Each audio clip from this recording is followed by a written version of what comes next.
The light is on in all our hearts.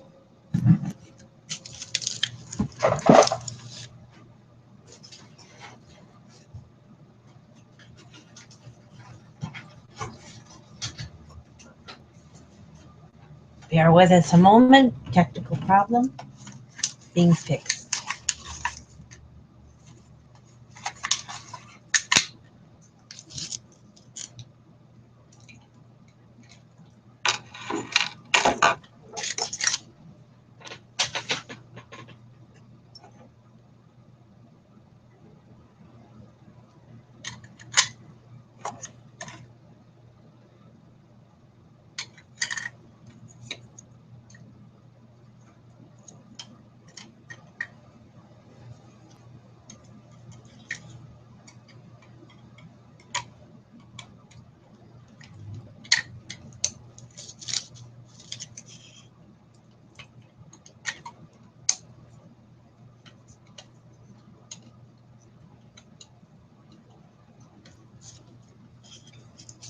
Bear with us just a moment.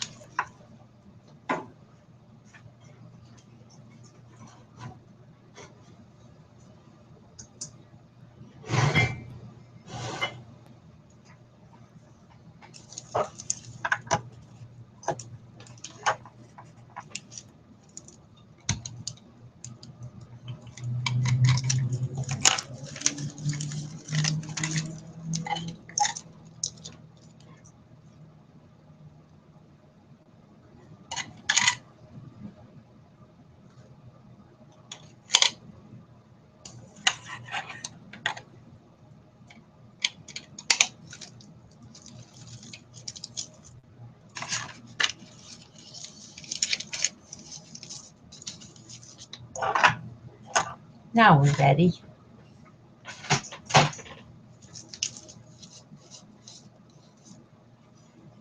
The light is on in all our hearts.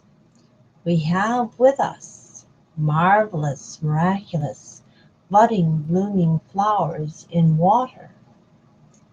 Hugs and love to all, both, and each, and everyone as soon as possible.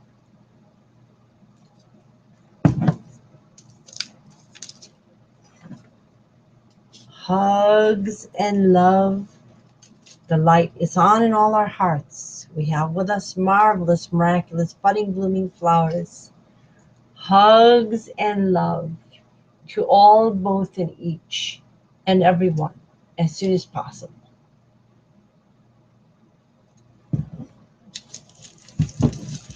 Going to see if one of my collaborators is present and ready to be a witness and eventually participate also.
Whitecap Buffalo Women, we are broadcasting now.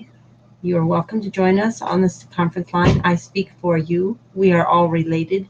I am going to be sharing your words to the world, and you are welcome to join in on this. This is our virgin voyage in a while that we've done a hangout. So come join us.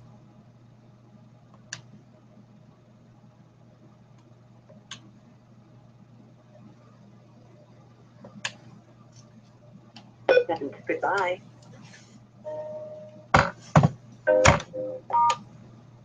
To start conference recording, press 1. To return to the conference, press star. Recording has started.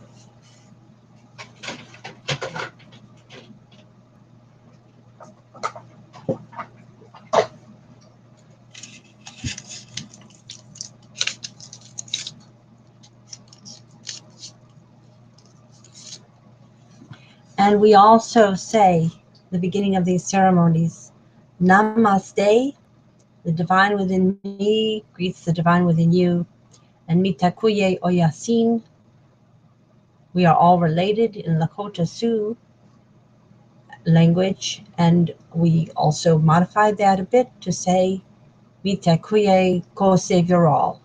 We are all related to save one another and our planet. I am a first but not last or only cosmic Christ, the predicted paraclete. It is me. I'm rather late in knowing it was me. I lived most of my life very conventionally. I did not know I had such a large mission until more recently when I learned more about my genealogy. And when you learn yours, you will understand that you share the same mission. Here is some introduction to put us in the right spiritual frame of mind for what you are about to hear. This is the delivery to eternal life of all on planet Earth. This is the shift out of a time of terrible troubles into a time of marvelous miracles.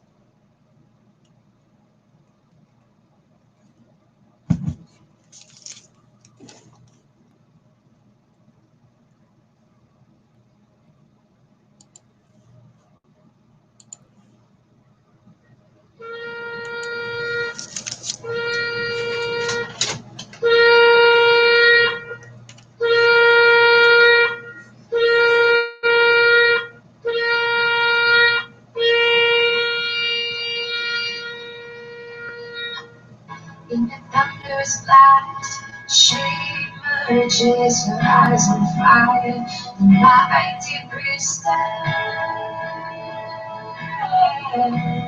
She is risen from the nativity of Cofederation. She is risen from the fires of the earth. She is risen. She is risen.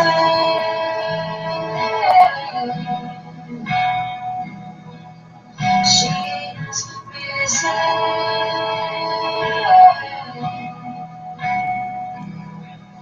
She is risen.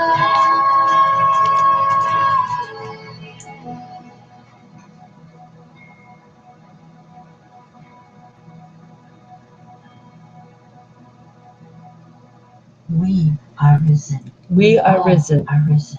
I am risen, and with me you are risen. Celestial event. No. No words. No words. God, I should have said, oh, so beautiful. So look at me, Timothy. You need to see. This day I call the heavens and the earth as witnesses for or against you, that I have set before you life and death, blessings and curses. Now choose in heart light, love and life, budding and blooming as marvelous miraculous flowers in every season risen spring, so that you and your children may love and live eternally, enlightened and prosper everyone and all. Kongs Pax has lent us all risen. On this earth and all planets, circles connected and reconnected in balance. For I give you good doctrine. Forsake ye not my new millennial golden rule.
Come join us.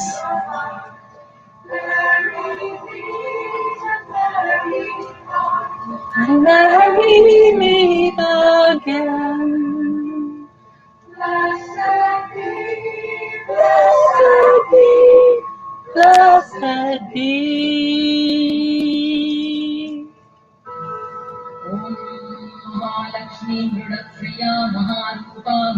I am also Hindu. I'm of all the heritages, and so are you. And so are we all.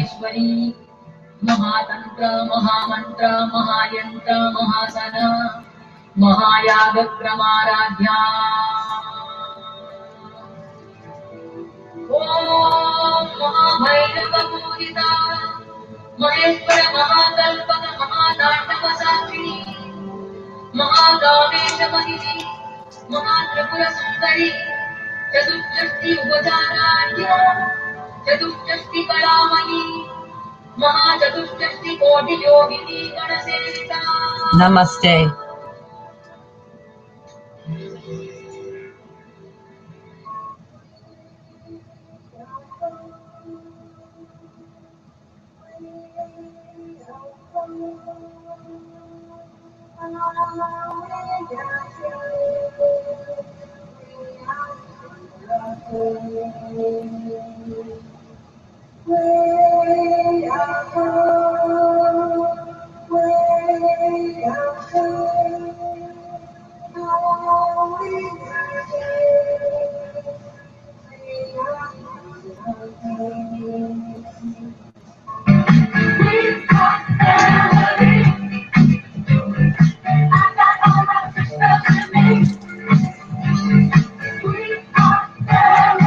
And my nieces and my nephews too.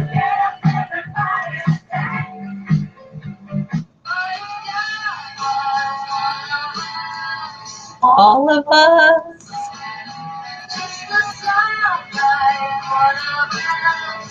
All of us.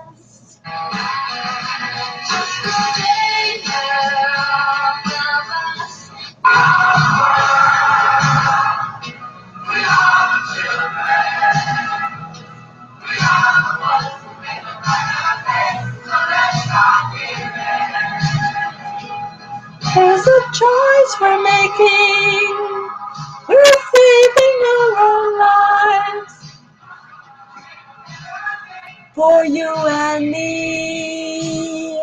This day I call the heavens and the earth as witnesses for or against you, that I have set before you life and death, blessings and curses. Now choose in heart light, love and light, budding and blooming as marvelous, miraculous flowers in every season risen spring. so that you and your children may love and live eternally, enlightened, and prosper all everyone and all.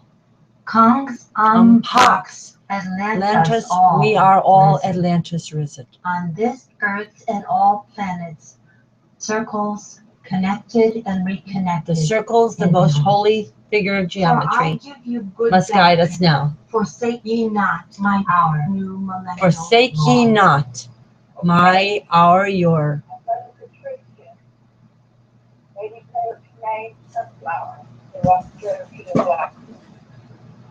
This is Anna Marie, meaning Christian, and I am Cherokee, Cheyenne, Alaska, and California, Dakota, and I am also French, English, and German. Intertrudier, I was seen. That means we are all related. We embrace the new millennial golden rule as the law of all things of the sacred ground that is Mother Earth, and all the planets of all the universes.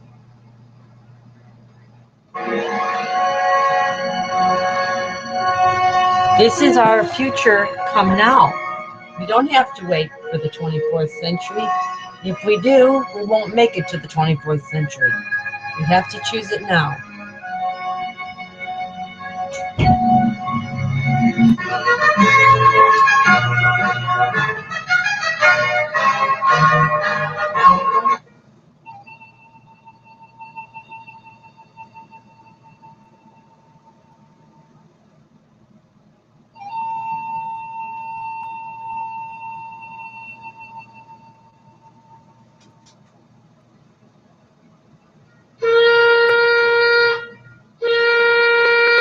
Hava, l'chaim, shalom, mir pache, kibes, sedlerik, mitakuye oyasin, namaste, merci. Every greeting of love and blessing and peace culture in all the languages and all the heritages of our planet Earth and all our Earths. We are the Earth Angels. We are the goddesses and gods. We are the ones we have been waiting for. Our State of the Union is of a universal union, and it is global. It is not limited to one nation. We all are risen. Okay, you have heard our musical, a shortened version. We'll play a longer one later in this broadcast. I'm going to show you for a moment some of the people who are co-Christ with me and are inspirations for what I do. On behalf of all of you, because to love one person very deeply is to love all. I think that should be showing up on the screen share.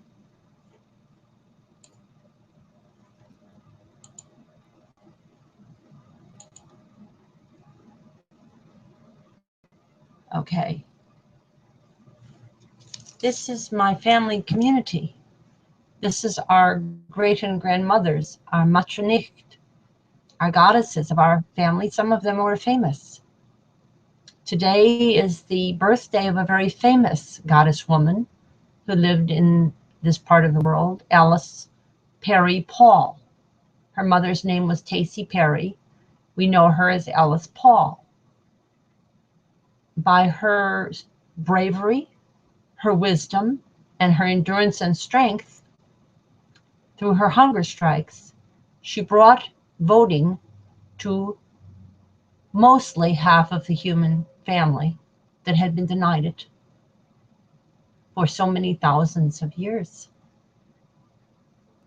This is her birthday, but it is every day your birthday too, ladies, and especially ladies and youth, female and male, age 37 and younger. We're beginning with you as Co-Secretary Generals, Co-Save Shiraz with me.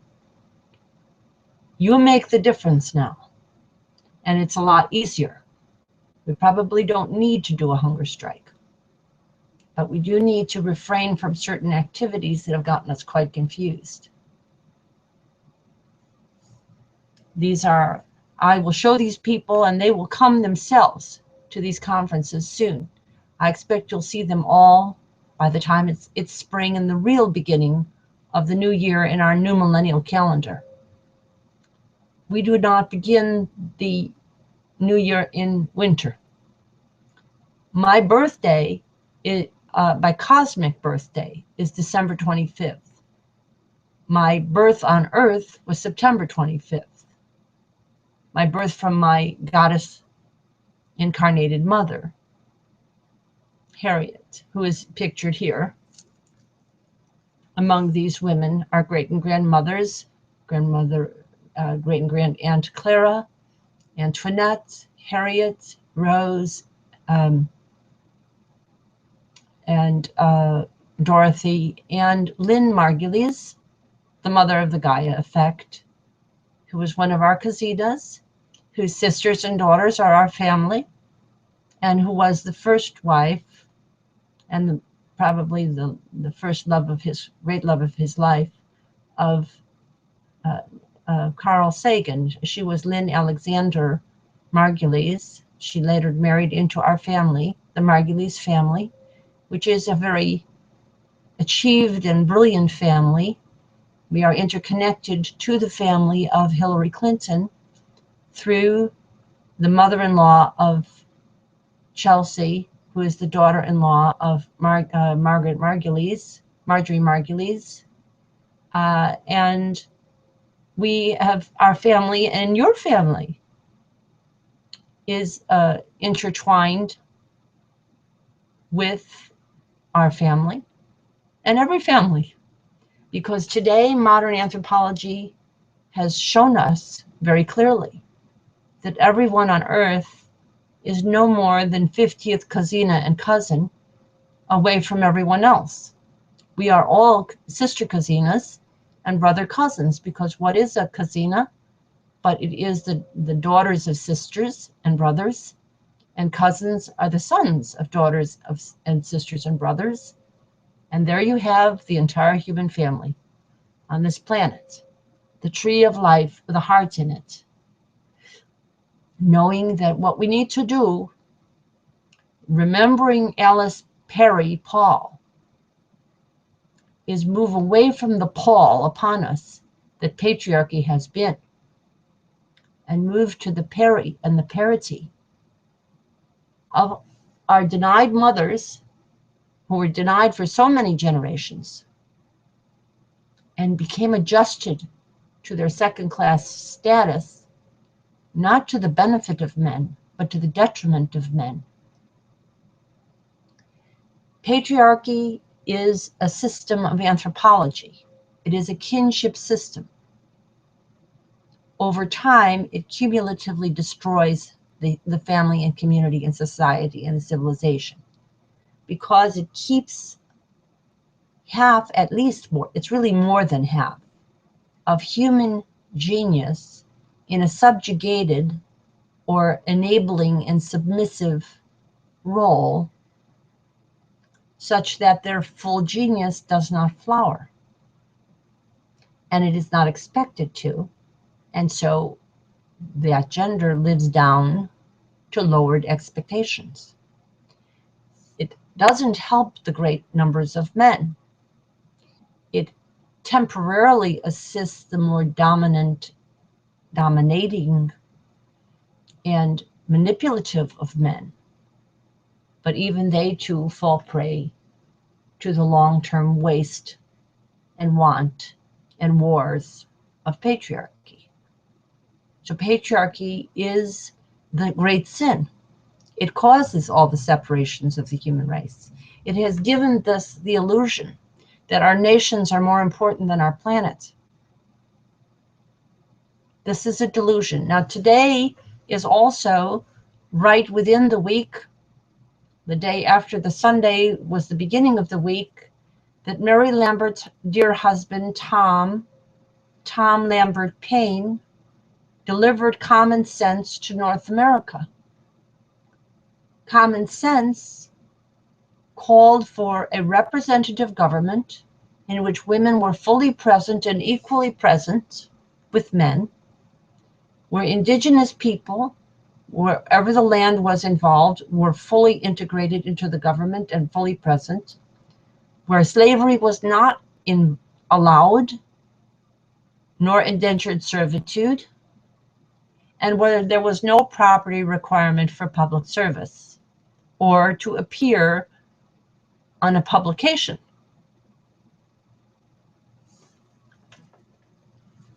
Over 230 some years later, we have not been practicing common sense, because in 1789, the gathering that we call the Constitution, and we call that group of men founding fathers, they actually were failing fathers.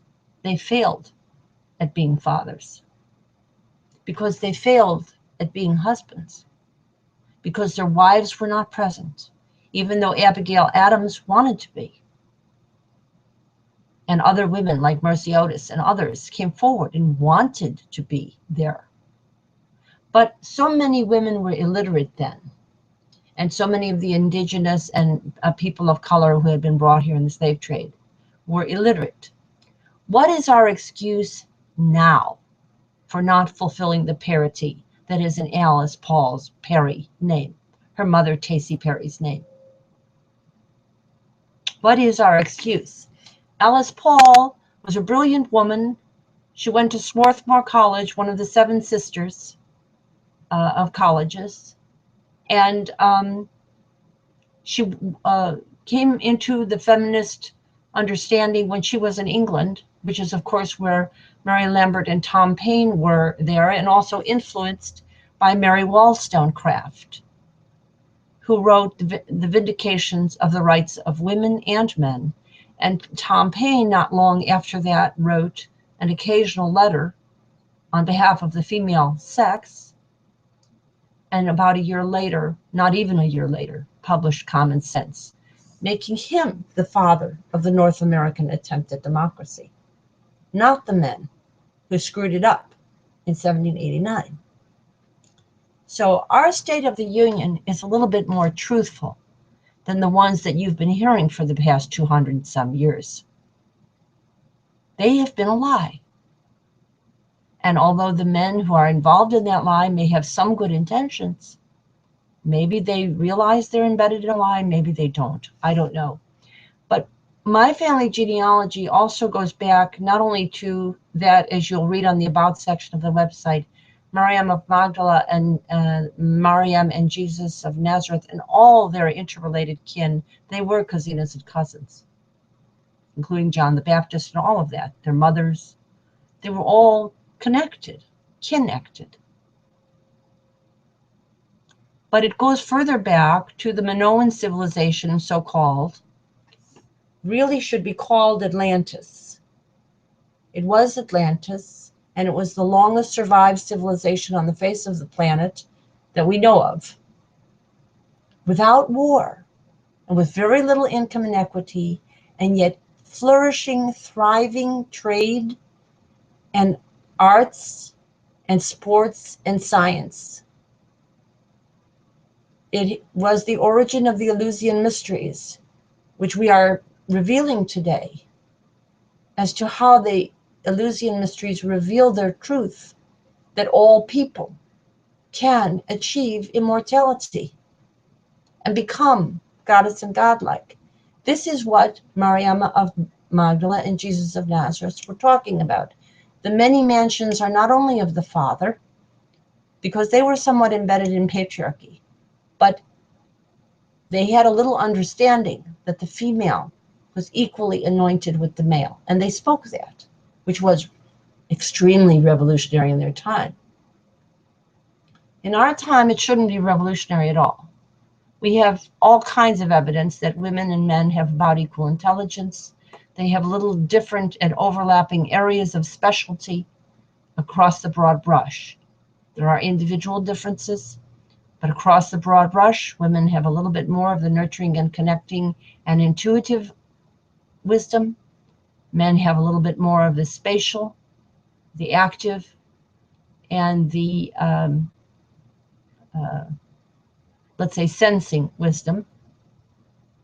You put the two together and you come up with God is God within every person when the society is balanced.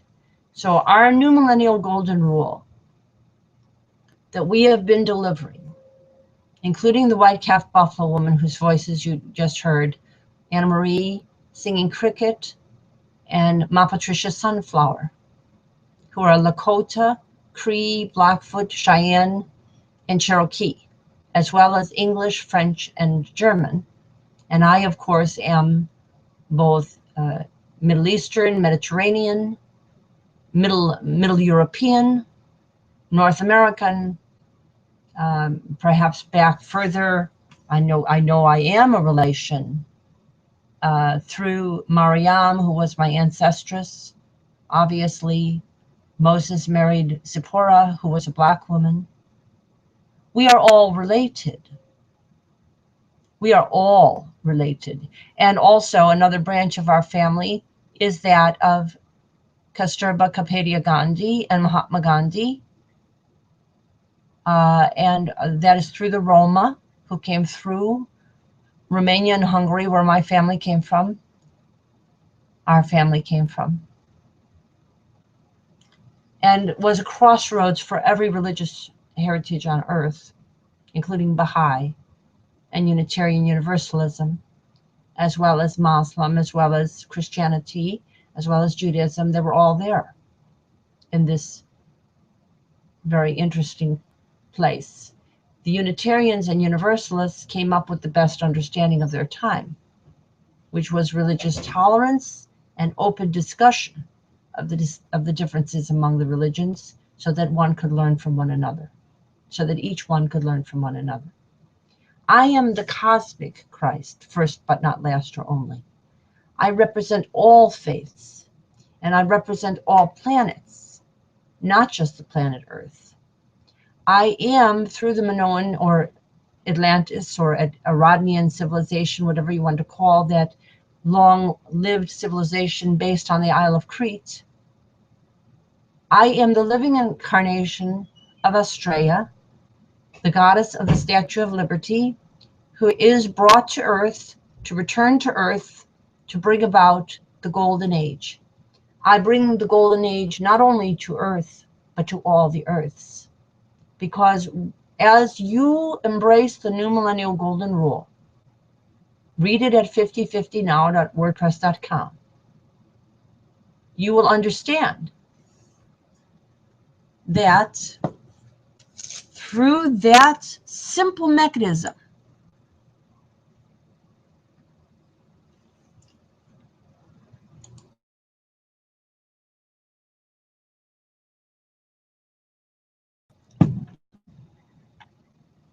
lost my picture here.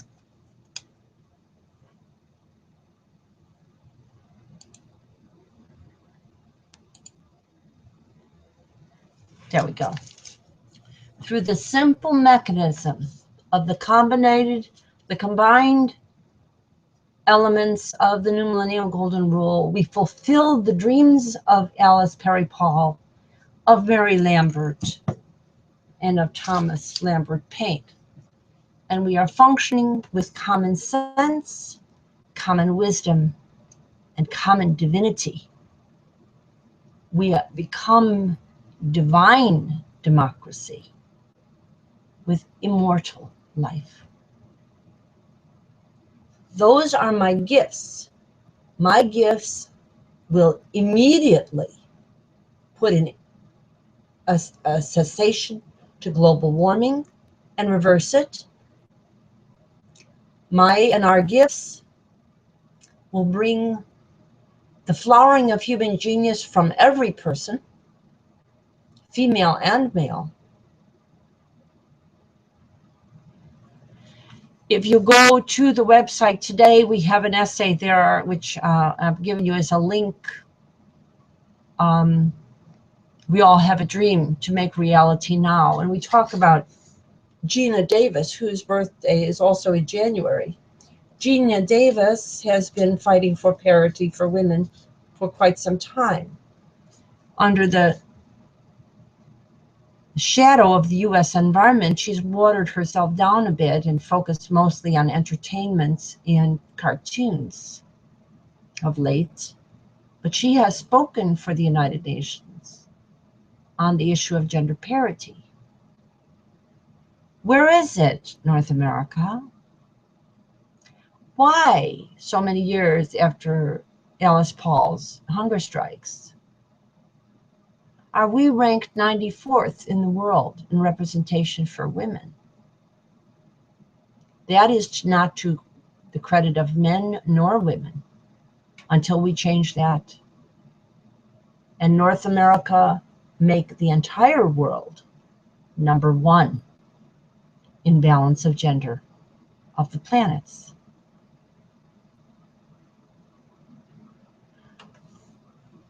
North American people think they're highly educated, yet they think in a rather limited way. They think mostly of their own borders, their own nation, and its, quote, laws. They don't apparently notice who's making the laws. When you go to the 50/50 website, you'll see an essay called Bonobos or Masters and Bonobos or Chimps or Masters or Slaves, or Masters and Slaves or Goddess and Gods. We are to become goddess and godlike. In science fiction terms, that means we're going to be like the equinoxes of Stargate, or the Noxes, who were extremely youthful into essentially infinite old age, had enormous powers of healing, could raise up cities to float in the air, and we also combine that with the true Q of Star Trek, who, through the power of their consciousness, in understanding the importance of balance of gender in decision-making and throughout society as equal in status, and the overlap and complementary symmetry of the female and the male, very similar to the yin-yang symbol, their understanding of that and their consciousness around that gave them the power of space-time travel that we can all have. All of our physicists, our best physicists, including Carl Sagan, who I studied, and who Anna Marie Singing Cricket, who you just heard from, has read extensively about and from. And also, I deeply studied the family of Merrick Einstein, Mileva Merrick and Albert Einstein, and their children, and what happened to their little daughter, Lee Searle, in a patriarchal society, and what happened to their sons, including their younger son, who was also extremely harmed by his not wanting to adjust to patriarchy. That family, too, and all their friends thought that we could open the stargates. Think they might have understood something you didn't? I believe that it's through the New Millennial Golden Rule. And what is the New Millennial Golden Rule? The first component is the contribution of Kasturba and Mahatma Gandhi, the Panchayat Raj, which is already the law of all of the villages of India, but North American audiences were deliberately kept from knowing about. It provides for 50/50 decision-making in every village, and through the New Millennial Golden Rule, we make that every neighborhood, every love thy neighborhood on earth. Love thy female neighbors, love thy male neighbors, love them equally, and love their children and their great and grandchildren and great and grandparents, traveling through time in your thinking as if they had lived by the New Millennial Golden Rule. And then, in your thinking about them that way, as is suggested in the movie Contact and many of the episodes of Star Trek, you will open the stargates, and what will we discover? That the souls of our ancestors are incarnated on other planets, and they are waiting for us to figure out that we need to go back to Atlantis, repair the wounds to the female, prevent the exploitation of most men by a few alpha males, and help the alpha males to sustain their achievements longer in a more peaceful and satisfactory and spiritually satisfactory way. Now, I can speak this in the language of a modern social scientist. I have a PhD from Loyola University. Right next door to me at Loyola, Matthew Fox, the theologian, spoke about the coming of the cosmic Christ. At the time I was at Loyola, I sure didn't know it was me. And I didn't realize it could be all of us fully enough. Now I do. The New Millennial Golden Rule is the way to get there. The second component of the New Millennial Golden Rule is the genuine progress indicator. It's already the practice by law of the state of Maryland, or Mara-I-am land, if you want to go back to Atlantis and other cultures and their goddesses who were also often called Mara or Marie. It's the same goddess force. It's the goddess of abundance and flow, and it also takes a male form in the god Marsyas, who was a great god of the Balkan region and was the god of the early Greeks before they became a warlike civilization. He was originally a god of agriculture, not of militarism, not of war. We can go back to that and go back to the best future. You'll see that these are the days that Earth stood still. Our Earth and all Earths will stand still watching us. They want to see, are we going to destroy ourselves here? Or are we going to adopt the New Millennial Golden Rule as our world law, as I deliver it, as the Paraclete, and the first T'Pau, true Q, equinox true Q. I'm an evolutionary step, and so are these white calf buffalo women, and you can take it very easily. The genuine progress indicator has been the developed understanding of the world's best economists. Robert F. Kennedy Jr. presaged it in a speech in 1968, in which he called for an economic system that counted what we really value, including parenting and loving relationships, marriages, family trees, sustainability, preservation of our environment, peace. The genuine progress indicator, because we have computers now, can calculate that wealth in a reasonable estimate. And it is being done already in the state of Maryland. It's already been proposed to become the law of Vermont. And it is also under consideration in many other states, Oregon and many others, about 25 states. In addition, 11 countries have pre-tested it. There's no reason the entire world can't adopt it today. The computers are ready. The data is there. No reason not to. The only reason not to is we live in the delusion that the Congress that ignored common sense is a real Congress. Well, it isn't. Now, that doesn't mean I don't love those people who are on Capitol Hill. I love them very, very much. And I want them to have eternal life too. And they're not going to get that if we all keep them in the delusion that they keep us in, and that the so-called presidents have kept us in. None of them have been presidents yet. There are only co-presidents. Who are you going to believe? How about Mariam of Magdala and Jesus Christ? This is what they talked about. Want to believe them? I'm here to deliver it. You know, this is a no-brainer. Patriarchy doesn't work. However, it's very convenient and we're all used to it.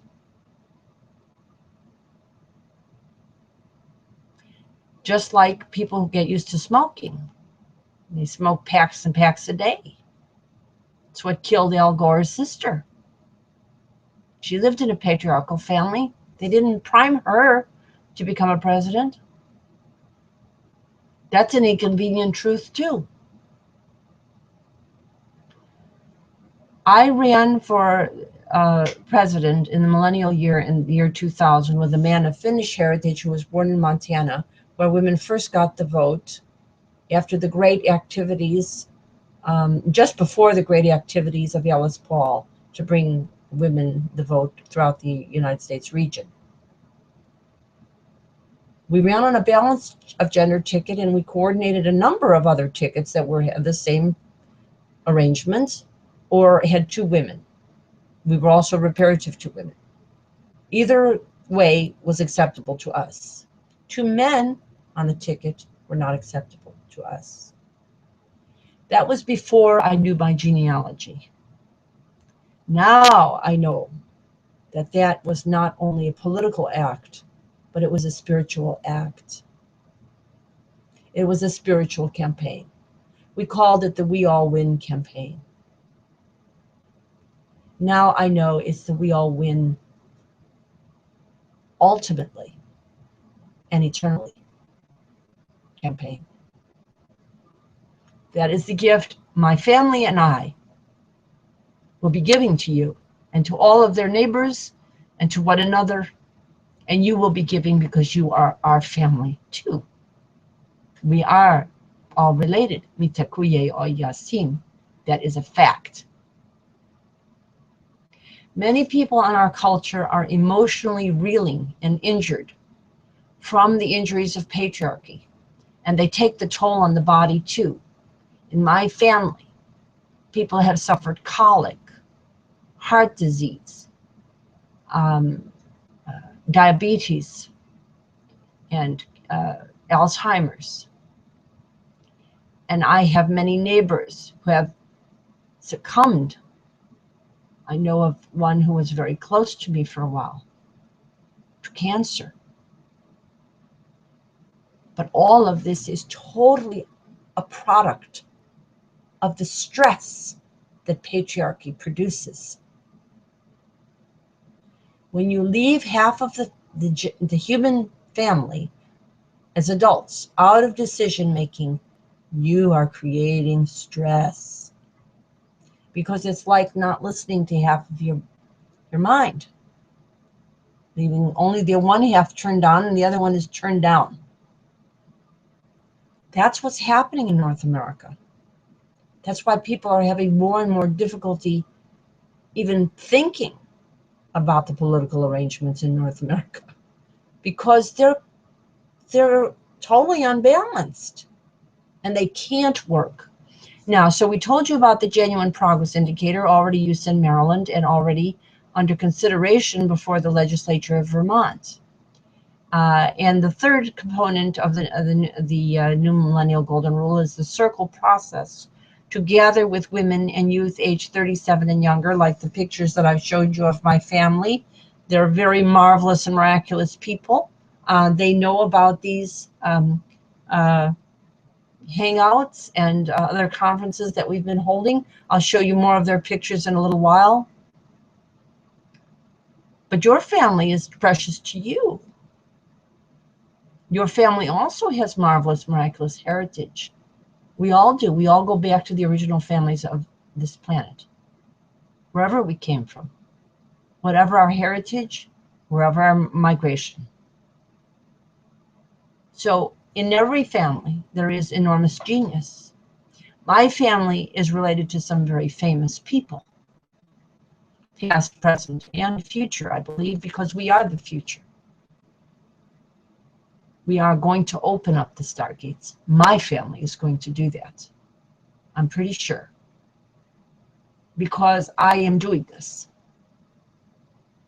And I do this on their behalf and because they inspire me so deeply, even though I have to be honest with you. In this society, women who are highly intelligent and are not patriarchal are generally ignored, sidelined, and insulted. That has been the story of my life. once I got out of college. So, but if you have an excellent relationship with a loving parent, and particularly a mother, you do not develop the lower self-esteem that so many women in our culture succumb to, because patriarchy also undermines the mother-daughter relationship, just as it also undermines the father-son relationship. We wouldn't have Electra complexes, and we wouldn't have Oedipus complexes without patriarchy. Is what causes it.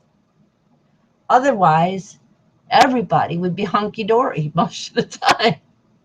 There wouldn't be the stress of generations. There'd be mutual appreciation among generations. So, so now you know the conceptual components. The fourth component of the New Millennial Golden Rule at 5050now.wordpress.com is you and your family and your extended family, which can be closely or distantly related. Those of you who are watching are related to me. You are related to me. I don't care if you even speak a different language. Eventually you can translate this. I know Google's got most of those technicals down pretty well, and our wonderful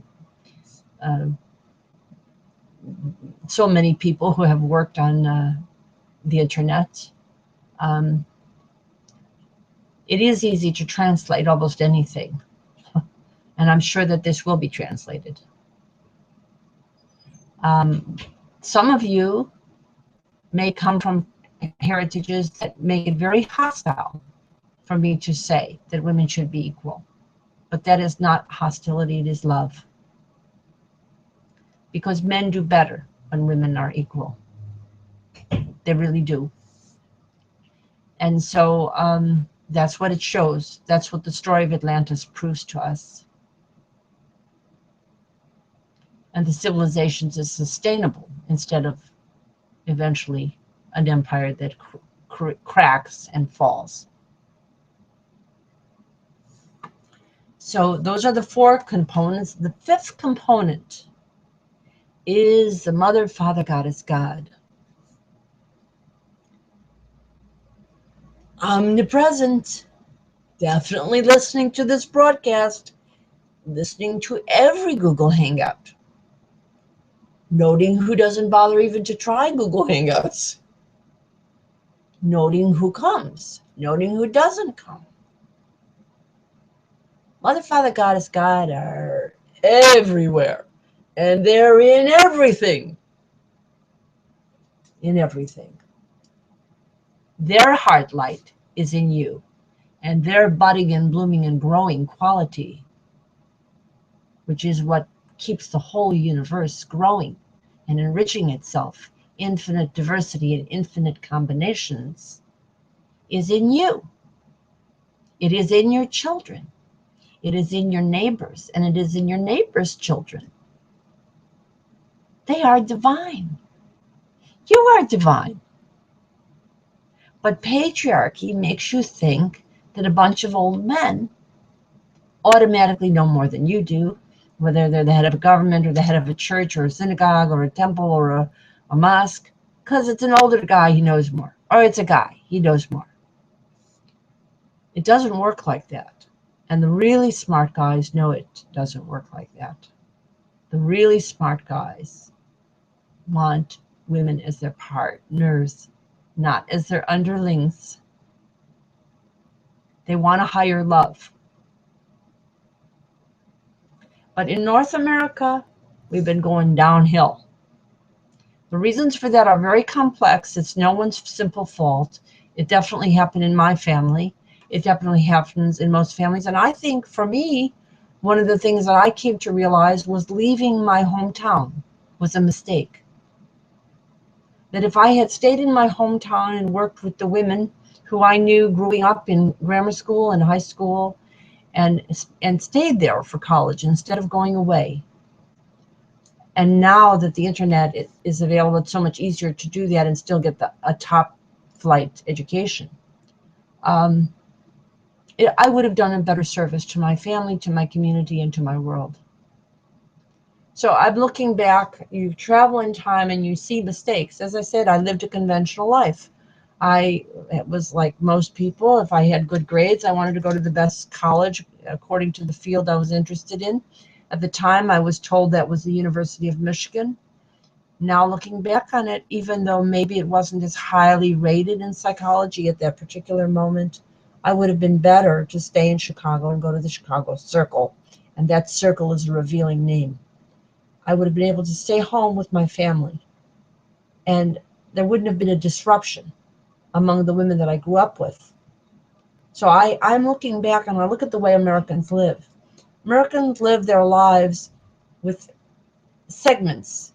I lived here for a while, that's my chapter over here. I lived here for a while, that's my chapter over there. The internet allows us to reconnect our chapters.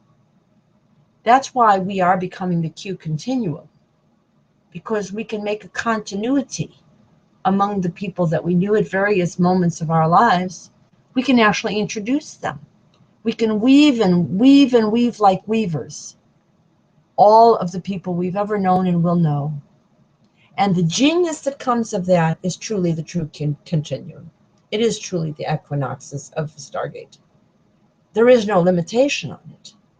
These Google Hangouts are a gift. They're a great gift. So now I'm going to show you some more pictures because my family is very important to me and I want your family to be very important to you.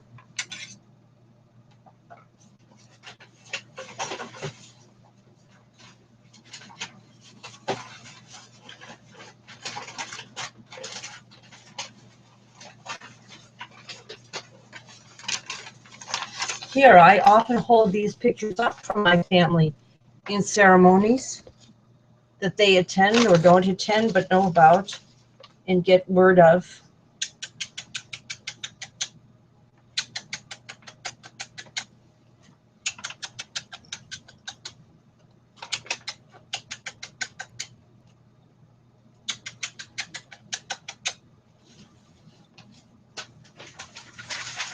And I usually start my ceremonies. Actually, I was kind of eager to bring my family into it, but our great and grandmothers, I have made consciousness currencies for over, probably maybe around 500 women already, famous and non-famous, poor according to our accumulated notions of wealth, and wealthy, and all in between. And each one has their own consciousness currency, and groups of them have consciousness currencies, so that we understand the value of their working together. Why have we, for so many hundreds of years in North America, only looked at pasty-faced old men and called that wealth? That is patriarchy, and it dulls the mind, and it sets the rest of the population up for mental subjugation and low self-esteem.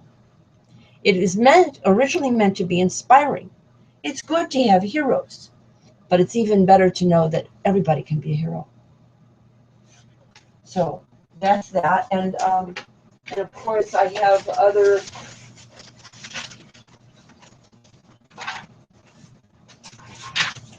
let me just get out the, these are pictures that my family gave me of one another.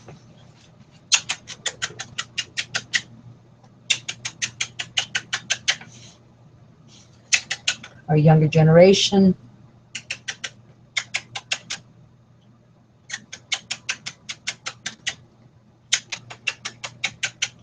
Our current both generations.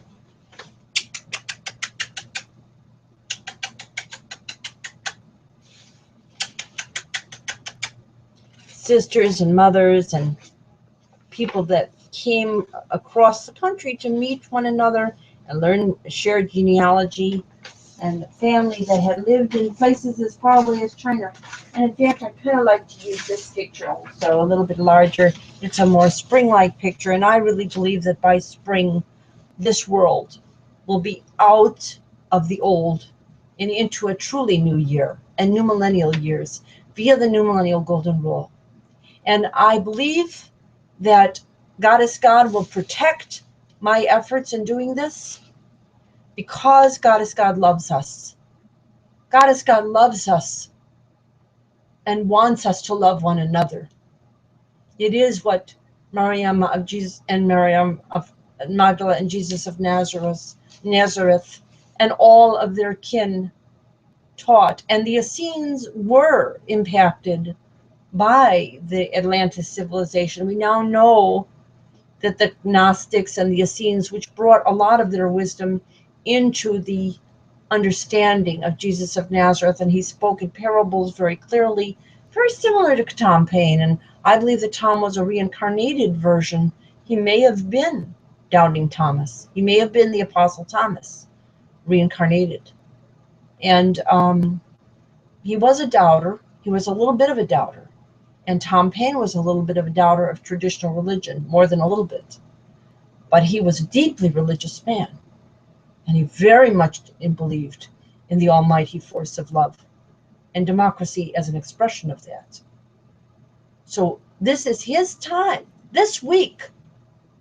Shouldn't we be questioning a Congress gathering to listen to one man who picked another man as his partner?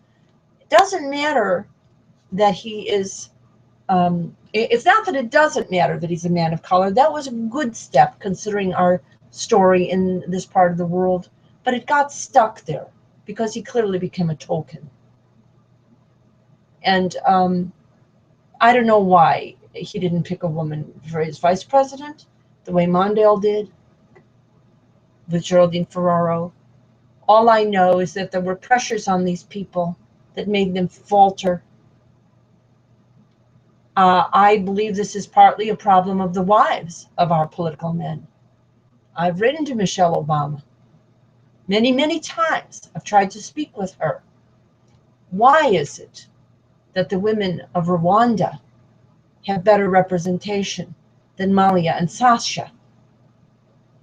They have 63% women in their government. South Africa has 42%. Malia and Sasha and young women who look like them have virtually nothing. Yet their father's giving a State of the Union to this group. It's patriarchy, you know? The mothers practice it, the grandmothers practice it. It's what they learned, but it's not right. It's a big trap. The way out is the new millennial golden rule, and it brings eternal life.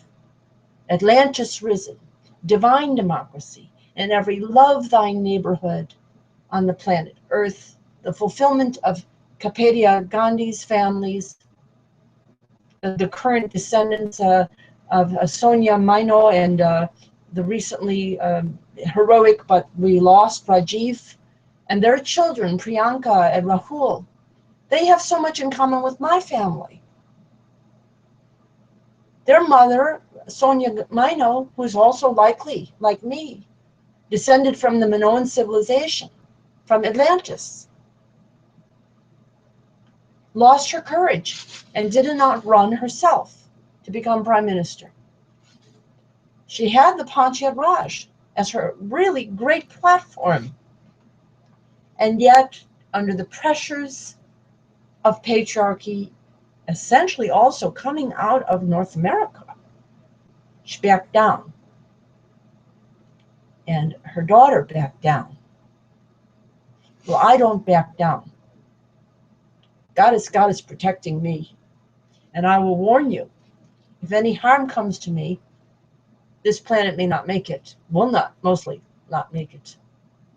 Will not make it. Because I am the Paraclete. This is the truth. Let me give my group of my family again, because that's the way I want you to think of your family. I have the pictures of the great and grandmother at the top. I have a current generation of women. I really need more to show of that, but there are many, many women in that generation. But I kind of started out with just a few because because the women of my current family and your current family, many of them, are not talking very well with one another, and it's overwhelming them to try to talk with too many at once. So it's better to the small group. But they can build into a larger circle to 7-Eleven. And here they are again.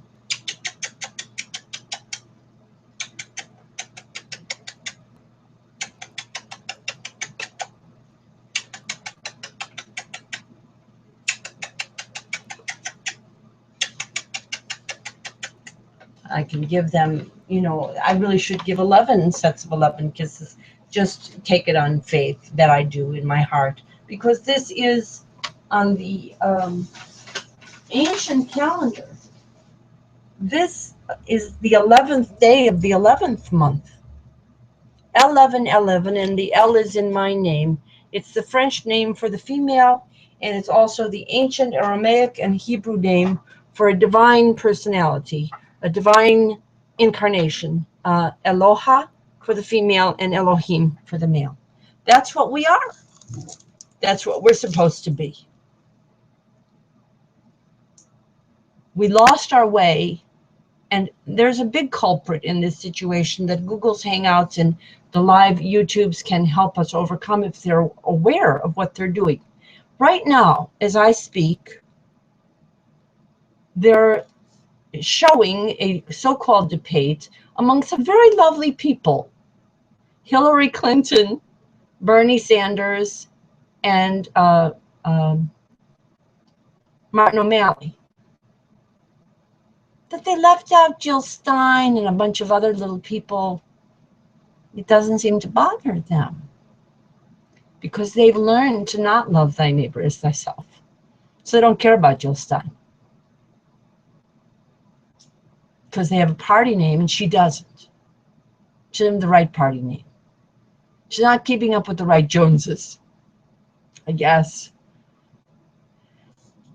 That partification that parts the American people from one another by party label is a delusion. And these good people, I have said to them already, to their campaigns, I've called Bernie and said, why isn't Jane O'Mara, your wife, running? Isn't it her turn before yours? She didn't sit in a Senate that didn't have hardly any women there for all the years that you have.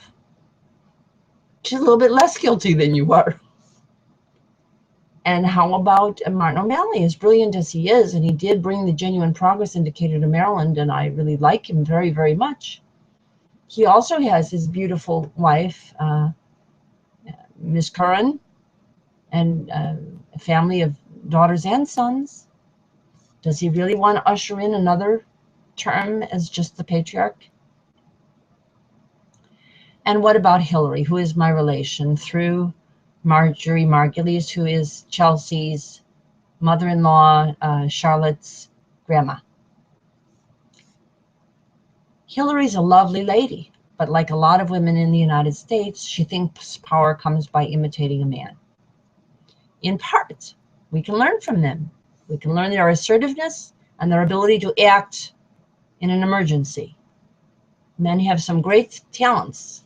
I'm not putting down men, but Hillary, like a lot of women in the United States, never had paid family leave. She didn't fight for what the European women have right now, 2 and 3 years of paid family leave. That's the biggest health preventive. You want to eliminate disease, give everybody paid family leave. Their children will be breastfed properly, on cue, on demand, and their mental faculties will be richer. Their ethical abilities will be stronger because their bonds will be stronger. And their bodies will be healthier throughout life. That's been proven that even later in life, the process of breastfeeding is protective once it's in your childhood. So Hillary is herself somewhat of a victim. as are many of the women of this generation. I'm glad she's running, but I would give her a higher office. I give all the women of these campaigns the highest office.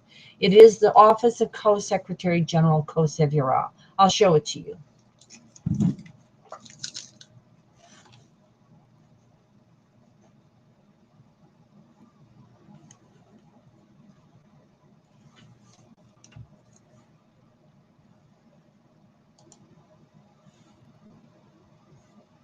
Just take a minute for me to pull it up on my graphics.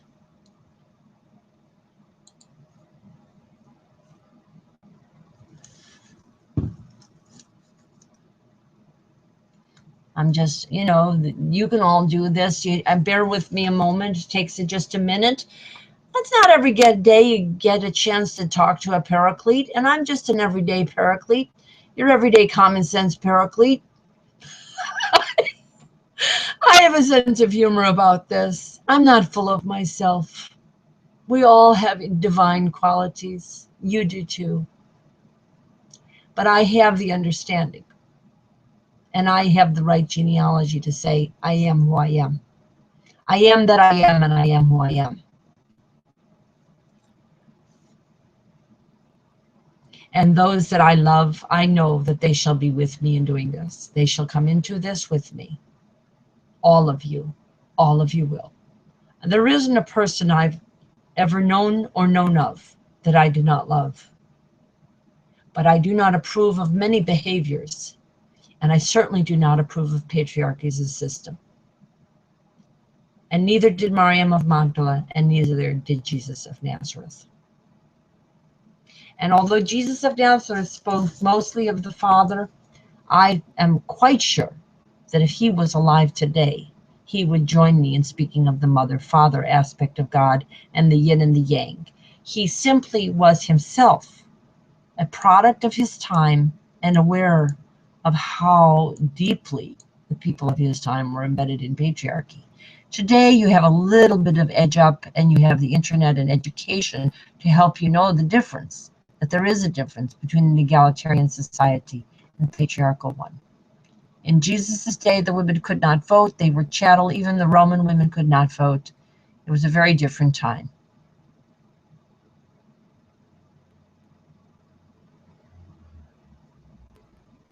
So here's the picture of the solar Co-Secretary General's badge or button or insignia. This makes them more powerful than a pope, more powerful than a president, and it's everyday people, because the other aspect of this new millennial golden rule is it allows people to make the decision neighborhood by neighborhood, as many neighborhoods are doing in my area and around the world, to go solar. And as soon as we go solar and onto renewable energy, suddenly we have abundant time. Everybody has more time. Even our executives of our big oil companies have more time, and they can spend some time with their children and become rounded, holy human beings again, instead of just number crunchers.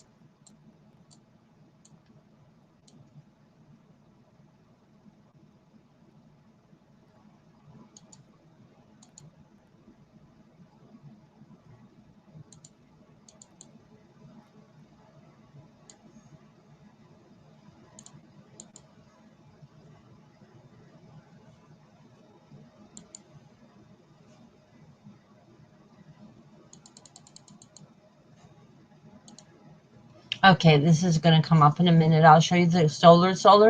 So Co-Secretary General's badge or button, and as you see on our picture, we've put the Statue of Liberty, solar and sun halo on all of our family, our great and grandmothers, our women, our youth, female and male. I'll show you that again in a minute.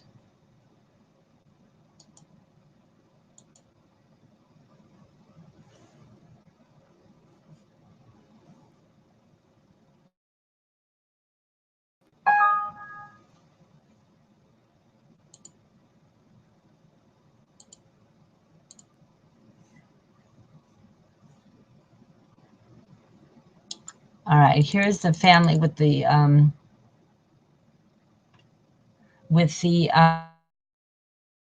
the Statue of Liberty's halos, and they all wear the new millennial and a solar co-secretary general's badge, and we'll show you that. Now we'll also show you where this comes from in terms of the Cofederation itself, and why we are inspired. Not only, there's so many personages of January. There's Alice Paul. It's very gender balanced, like Janus, the god of the Romans, who is both considered to have two aspects.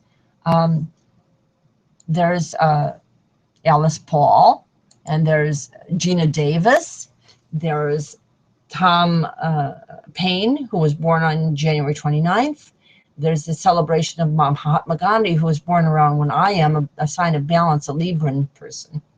But he was, his day of celebration in India is January 30th or 31st. And of course, there's Coretta and Martin Luther King. All these people had, oh, here, I need to make this larger. I need to show you a larger version of this. Well, let's see if we can. I'm going to make this larger, and the next time I show it to you, it'll be clearer. But you'll see what this is basically about.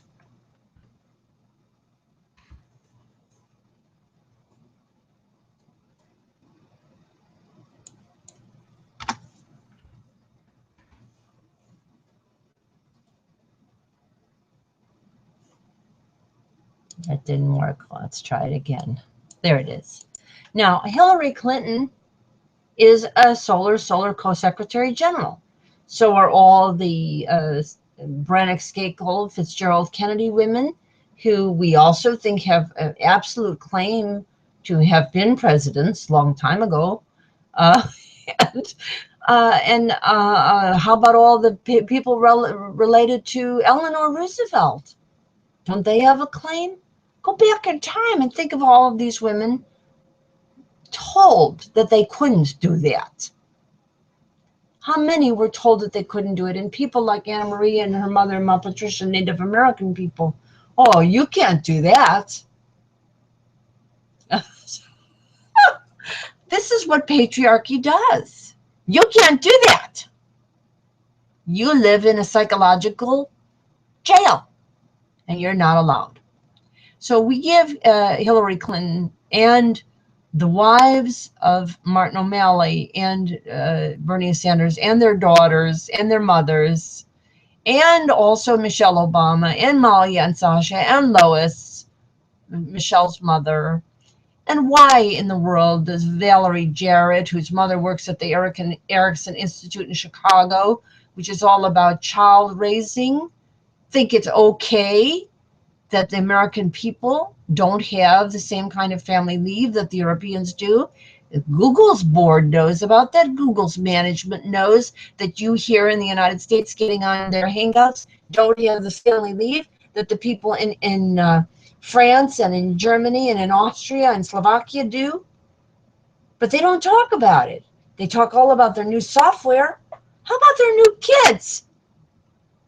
I'm here for the holy children, right?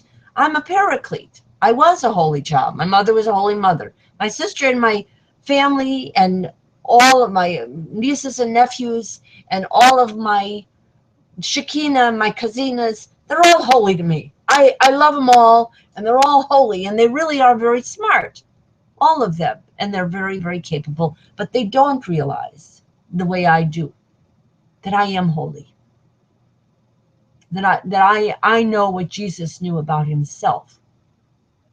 I know I emanate directly from the Mother, Father, Goddess, God. December 25th is my conception day. I am a cosmic Christ. I was created in the universe on that day, not just on the planet Earth. And my birthday on the planet Earth, September 25th, is the date that my Kazina Lynn Alexander Margulies' husband's Carl Sagan called the beginning of life in the universe and on the Earth, on the cosmic calendar. September 25th, it is the autumnal equinox. And it is the time of the highest celebration of the Eleusinian mysteries, which are all about immortality and mothers conveying, mother goddesses conveying eternal life, goddesshood, and eternal youth on their daughters, as well as on their and other mothers' sons. That's what the Eleusinian mysteries are. I say we have revealed their inner, deeper meaning, and you can do it with a little bit of family genealogy of your own, and you're all set. You can do it on a Google Hangout, and then you can do it on your sacred ground wherever you live and all the various places you live. And you know, we have solar airplanes now, so pretty soon you'll be able to fly all over the place with virtually no cost, and you'll have all this time on the Q continuum. That's what we're looking forward to, not a bunch of, you know, oh, they lowered the price of oil for your gasoline 30 cents. All of your gas stations could be solar stations now already. They can all have solar panel roofs and charge electric vehicles, and every vehicle can be easily transformed into an electric car. It isn't hard. They're doing it in high school shop classes. This is what television is not telling you about. And this is something that I do want to talk about. Television. Television is the bastion of primative patriarchy. The women read the teleprompters that are put in front of them. They act very ape-like. They just ape what's given to them. The men who control these corporations sit on big boards of other corporations, of oil companies, banks, insurance companies, pharmaceutical companies. They're all interlocked, and these guys sit there and say, well, you know, our programming should entertain them, but not really tell them too much. And so by doing that, they've dumbed you down. And they know they did that. And so they kind of lost some of their souls by doing that. So we want to help their souls too, and help them get off this track, because we'd like them to have eternal life too, and not like act like rat finks that deliberately deceive hundreds of millions and billions of people. You can read more about this at 5050now.wordpress.com. That's my, you might say, that's my interactive Bible, because you can add to it too there. And we have some other related websites, particularly for family and community that I grew up with, and others that are environmentally oriented, even more so than 5050 now, which is a little bit more far-reaching. It does include big environmental sections, but it's also a little bit more political. But they're all related, these websites, and you can link from one to the other. And now, this, you can see in the middle of this Co-Secretary General button that we'll give to Mrs. O'Malley, and we'll give it to Jill Stein too, if she'll. Now, I was very highly critical of Jill Stein, because Jill Stein for a long time said that she was heading a shadow cabinet. And I looked at that shadow cabinet, and it had 51 men and 21 women. Yeah, she was a woman sitting at the top of it, but it was very gender imbalanced. Whereas right next door to us in Canada, the shadow cabinet headed by Elizabeth May, their version of Jill Stein, was about fully 50% male and female, really slightly in favor of females, very slightly by a few people. And look at the difference there, even right across our you know, that one illusionary line that divides our nations. We have people who live on both sides of that divide who are related to one another. I know many of them. So what is the boundary? It's all about nationality. Nationality grows out of patriarchy. We live on an interconnected world. The internet connects us across boundaries.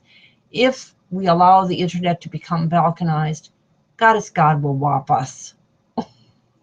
And whop us hard. Because the internet is the crown of creation of human intellectual sharing. And if we continue to allow it to become commercialized and balkanized, Goddess God is going to know that we are betraying our own intellect, our own logic, our own heart, our own spirit, and Goddess God will whop us, environmentally or in some other way. They'll cause us to whop each other. We can't do this. We have to transform to the new millennial golden rule. And we have to do it now. Now, I was showing you that at the center of this button, which you, I think, are looking at, I hope so, if I've mastered this, yeah, looks like it. That heart showing the globe, the world globe, in a peaceful laurel wreath with doves around it. It says the New Millennial, State of the New Millennial Union. Well, that comes from our essay on the website, 5050now.wordpress.com, called I Have a Dream to Make Reality Now. Of course, it was inspired by the magnificent speech of Coretta's dear mate, Martin Luther, Coretta Queen, Martin Luther King,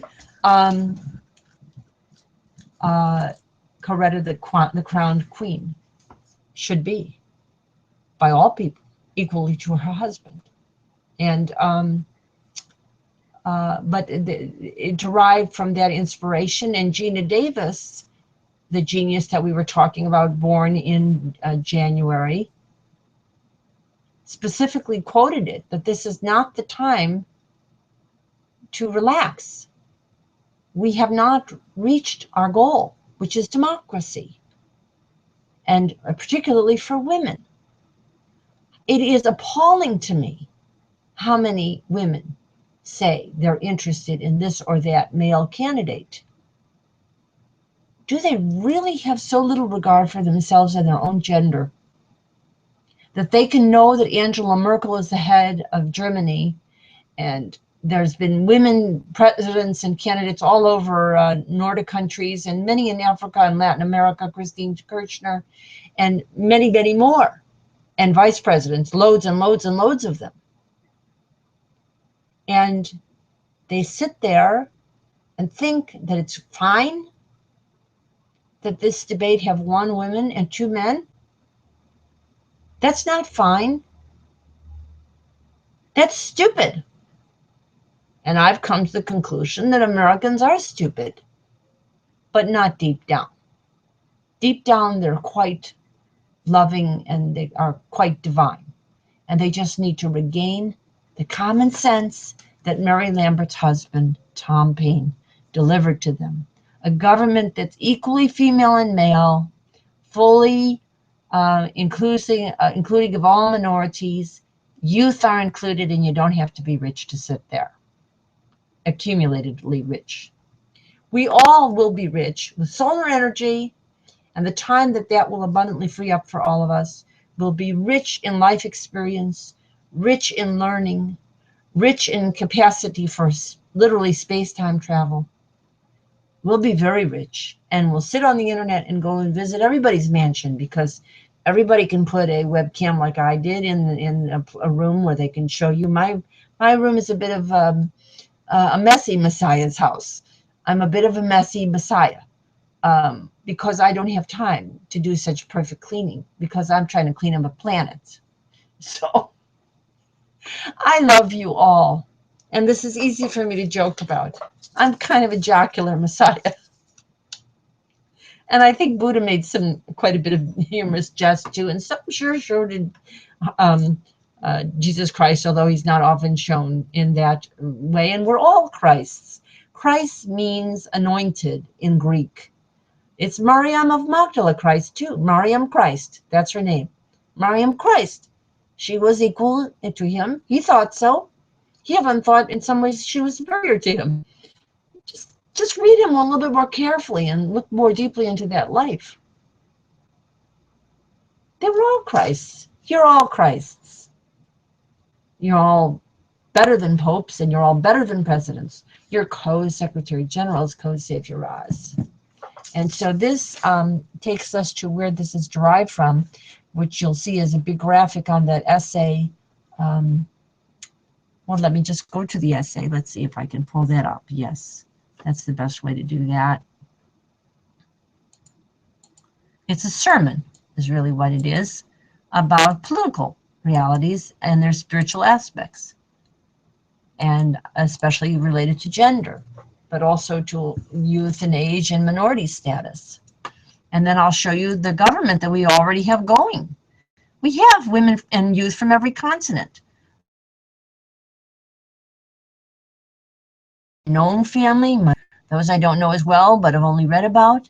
Okay, so here's our inspirational understanding of the divine feminine risen. This is Estrella, and this is Mariam of Magdala standing next to the Statue of Liberty, who is Estrella, lit by the light of the shining of the yin and yang, the balance of the feminine and the masculine aspect. The Aurora, the Apollo, all the goddesses of the world, inviting us all through solar panels to make our world sustainable in a heaven on earth, loaded with sunflowers and all kinds of flowers. And here is me. You see, there's something I didn't tell you about me. I live in Silver Spring, Maryland. And you know, I've been kind of complaining about television. The wife of the inventor of television and the inventor himself, she was his muse and he did the technical aspects, lived in Silver Spring, Maryland. Her name, she married the inventor. His name was Francis Jenkins, Charles Francis Jenkins. Jenkins is a word that combines the ancient J for often associated with Yahweh or Jehovah. It is a divine syllable, and kin means related to everybody. By television, his intent was to educate and help people become more related. That was what she wanted too. And you know what her name was? Get this. Grace Love. Her real name was Grace and Love. And I now know that that's my job for the internet as well as television. My job is to help females and youth occupy the internet and television until the old men who are malforming these enormously powerful technologies according to the gross domestic product instead of the genuine progress indicator get out of the way, let the women repair their wounds, let them tell their stories, and let their children benefit. And then the old men can come back in after 9 to 18 months. You'll read about that on the 50/50 now. But here you have me. I am also, through my connection to Lynn Margulies and Carl Sagan, connected to the story of Contact. In Contact, the main character, a woman, does encounter the soul of her father on another planet. She doesn't quite understand that's an incarnated soul. She understands it as an alien who has somehow downloaded her father's program or something. But it isn't really so. And if you look at many of the Star Trek episodes, they show that there is a genealogical connection among people on different planets. The odd thing about Contact, though, is that although she meets her father on that paradisal beach, her mother is missing. In the story of Contact, she was a baby who lost her mother when mother was in childbirth. And that brings us to this day. Mary Lambert, the wife of Tom Paine, died in childbirth, and so did their baby, who was, now it is believed to have been a daughter, a holy baby daughter. It was because of the patriarch of the time that so many women died in childbirth, and so did her contemporary, Mary Wollstonecraft, the mother of Mary Wollstonecraft Shelley, who wrote, she's most famous for Frankenstein, but actually she wrote a lot other things, and she was very much a feminist. And she was fearful of technology in the hands of medical doctors. It killed her mother. That's why she wrote Frankenstein. They killed her mother. The medical doctors of the time were busy killing many women because the education was low among women and the midwifery skills were not coupled with a good education. And on the other side of the coin, the men who were in the medical schools had a lot of hubris. They thought way too much of themselves and really didn't know that much. They didn't even know about hygiene, which certainly was the name of the goddess of ancient medicine of Atlantis, Hygeia. Well, they didn't really know that much about hygiene, and they didn't keep hygiene, and they contaminated many women during pregnancy and many people during surgeries, and they killed as many people probably as they saved. And right now in North America, the largest likelihood of death is when you're in the hospital, and not all of that is natural death or disease-related death. A huge percentage of it is hospital error and communicable diseases that are picked up in the hospital. So we haven't really changed that much. And this is not being talked about on television because the people who own these big conglomerates don't want you to think about it. All of this grows out of patriarchy, because when you deprive the decision-making from the female intelligence, it's warped. And when women try to fit in with that, they become warped and lesser and bent down and stupider and less able to raise healthy and genius children. So here we have the picture of contact, and there's my picture underneath her. And beneath her, my picture is Grace Love's picture, or what I think Grace Love likely looked like, a contemporary of hers. We don't actually have a picture of her. And I show here the New Millennial Golden Rule symptom of the Cofederation that we have founded, and there it is in a larger version. And I'll click on this so you can see. Let's see if it will give us a larger.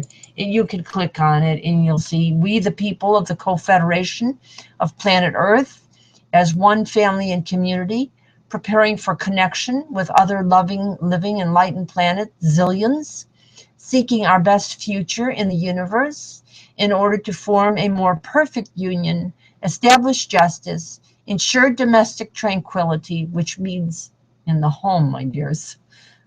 Provide in the home of everyone all over the world, not just within one border. Provide for the common good and eliminate war. Promote the general welfare and secure the blessings of liberty to ourselves and our posterity. Do ordain and establish this constitutional golden rule for the Cofederation of Earth and living, loving planets as one family community of the tree of love and life in light. And that, my dear, is our union. My dears, that is the union I am speaking about tonight and this week and all month, and continuing until it has become the reality of this planet and all the planets that we will connect with very soon. I believe that God is watching this broadcast, knows that these words are being delivered to you, and knows that you're not getting caught up in a lot of gobbledygook. You know, a few states of the Union ago, our dear patriarch Barack said that he would put a cap on CEO salaries. Instead, they put a dunce cap on him. That's what happened. But none of them are dunces, and none of them have to be evil men. They can be all delightful men, better than the Q in the Q continuum. They can be just like Sztate. They can be gorgeous hunks with good intelligence who are willing to take orders from a woman once in a while, as well as give them when necessary, and mostly work with the team. Okay? It's really that easy. And a gender balanced team, right? Making the decisions together. This is easy. You've seen it on Star Trek. You saw a lot of this on Star Trek. There is one family that as we travel through time, I really am a very great admirer of the family of Majel Barrett and Gene Roddenberry, and I think he had another earlier woman involved in his life, Red. I'm forgetting her full name, but she's just as important, and her children are just as important. That family hatched something great for this planet, and I think a lot of people have forgotten the wisdom of the writing of that series and how profound it really was about anthropology and how anthropology is destiny, and how all of the planets that were patriarchal were more primitive, more warlike, and the ones that had balance of gender and equal decision making by women were more peaceful and more dignified and more true to the nature of the best in the human being. You saw it. Why did you forget it? I know why. For the same reason that so many of the people I know forgot it. You moved away from your mother wasn't interested, your father was throwing his weight around, your brother was throwing his weight around, and you got so lost in the shuffle of all that, and your cousins were ignoring you, and your old friends didn't talk to you anymore if you didn't wear the right makeup, or if you're a guy, if you didn't play the right sports. You know, all of these things crush the genius of people. Patriarchy is a problem that needs to be solved, and the solution to it is solution. It is the problem of the human soul, and it is the problem of the solar energy healed and resolved. We all go solar, and we all become the Eleusinian mysteries revealed. All our gardens become the Eleusinian fields, the gardens of Eden again. Going back to Miriam of Magdala and Jesus of Nazareth, of course, they were Jewish. They were of the Hebrew or House of Judah, or whatever you want to call it, Israel. Well, in the first centuries of Israel, worshipped the goddess as Hera. There was a tree of life in the temple in Jerusalem that was her tree of life, and archaeologists have now found loads of little figures of Hera, the goddess aspect of the deity. Now, I know and you know that a figure and a face is not the face of God or goddess God. That the face of goddess God is unknowable and is throughout in everything. Everything is the face of goddess God. It isn't in a little figure.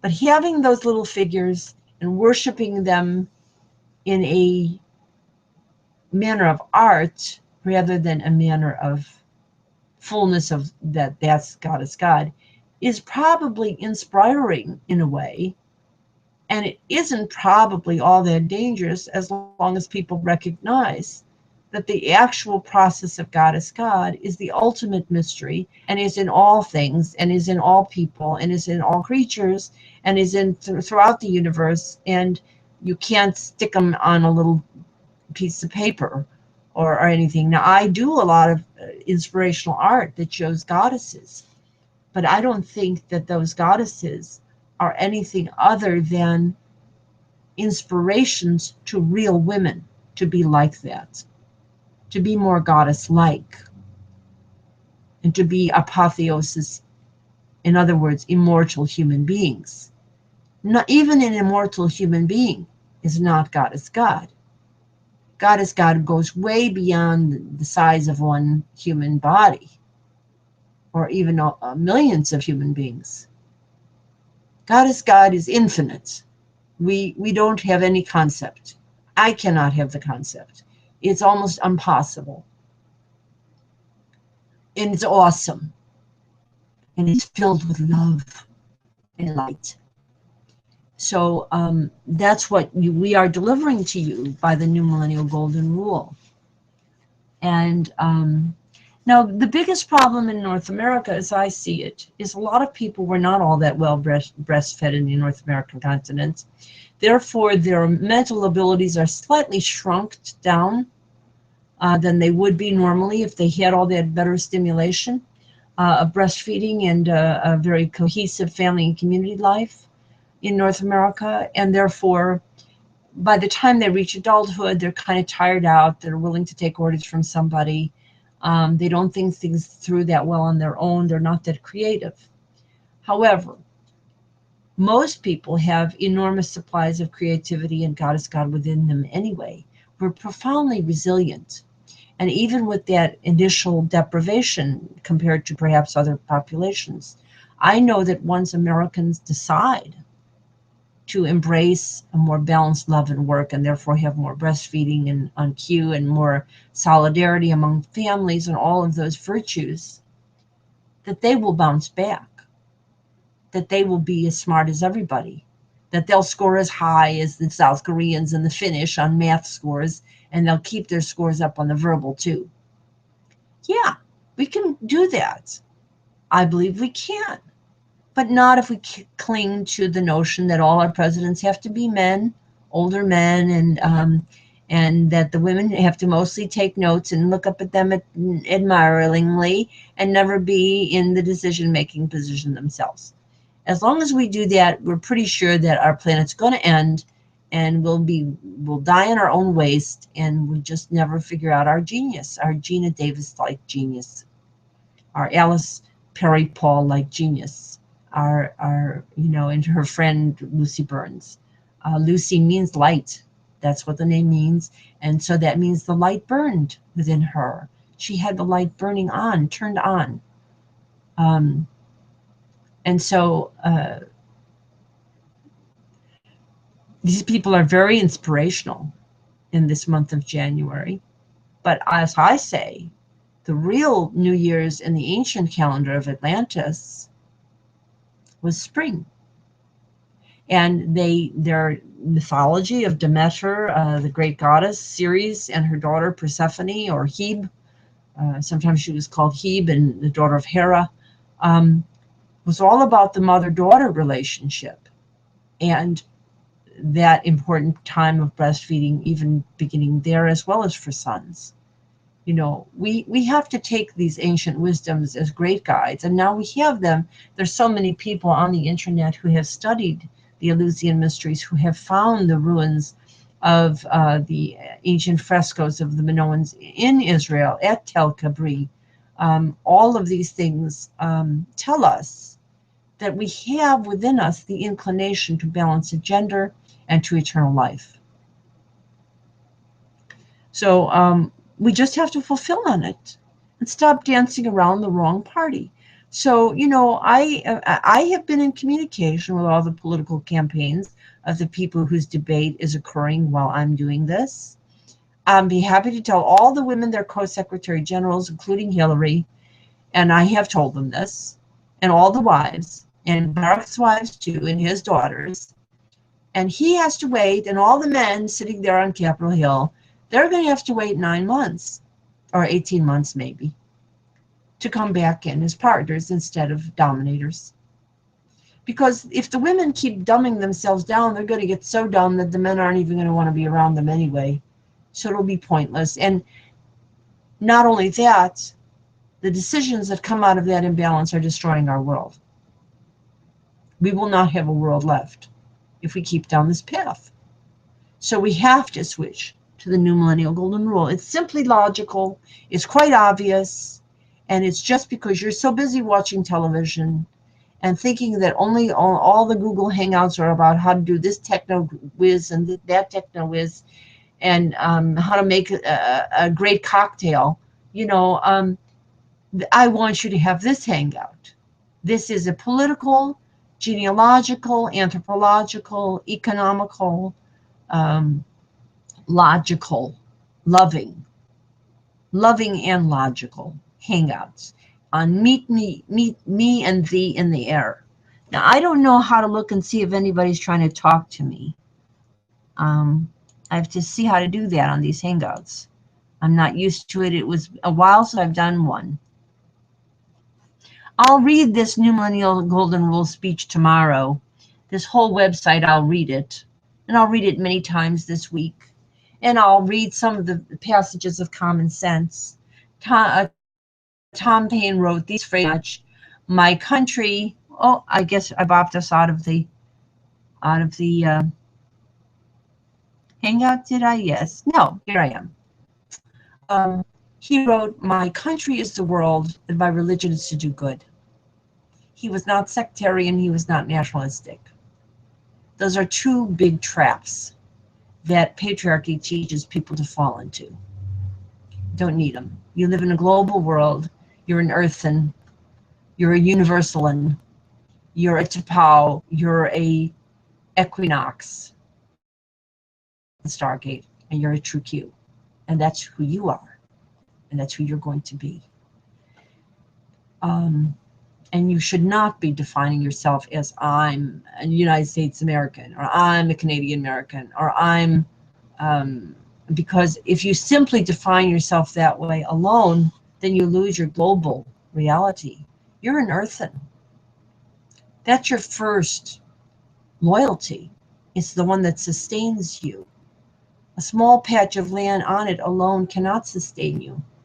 If there's terrible earthquakes occurring in another place, they'll eventually come to affect you. If there's a Fukushima somewhere else, the radiation comes to you. It doesn't do you any good to just focus only on your own nationality and define yourself that way. You have to care about your sisters and brothers around the world. This is what Mariam of Magdala and Jesus of Nazareth taught. You can't just pretend you're not paying any attention to it. Or maybe you can, but it's not a good idea. So,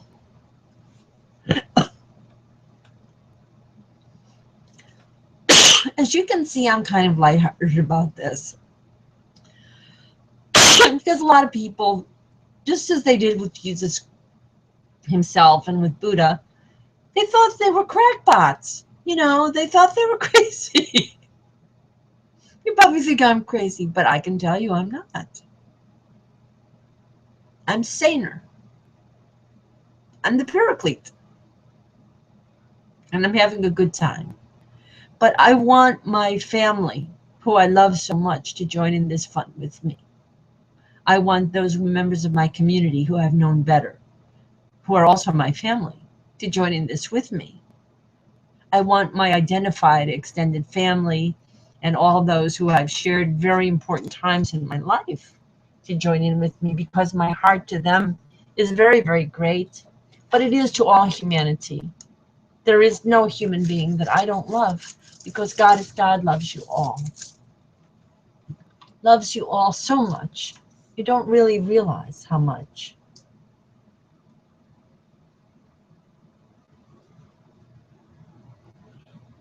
You have the heart lights on. Now, I'll do the rest of my ceremony. I often do this ceremony with my family, and I didn't do it, so let me do that. We'll drink the milk of human kindness for all, both, and each and every one as soon as possible.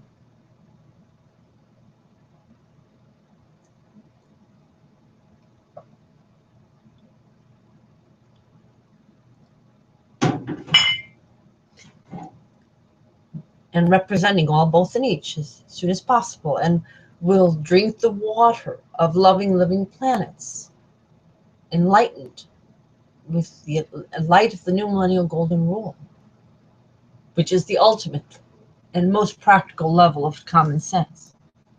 We'll drink to all of our planets and our Earths, our moons, our stars, and our suns. All our stars are suns. Our sun is a star. We are star stuff. And we'll drink to our divine democracy, locally, globally, and universally. For all, both, and each and every one, as soon as possible.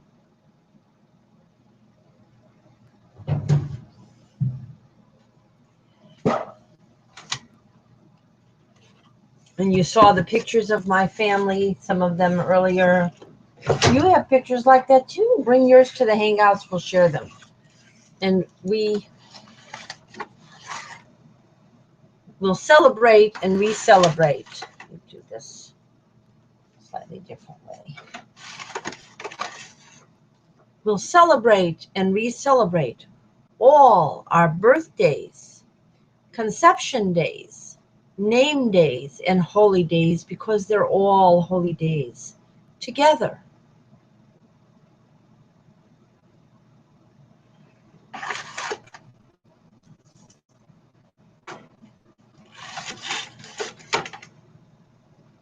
We'll celebrate and re-celebrate all our birthdays, conception days, name days, and holy days together. These cakes symbolize the purity of youth and the wisdom of the new millennial golden rule. The young spring and the mature spring. in all of us. And our heart lights lit and are covered with worlds. Our cakes are filled with worlds that we're going to terraform, discover, connect with, and we're going to preserve this world in health and in peace, of loving, living peace, full of learning and joy in every day. Nothing else to do except have a good time. When you don't have to pay for all that oil and coal, you're going to have a lot of time. You have a lot of fun. The internet is only just beginning. And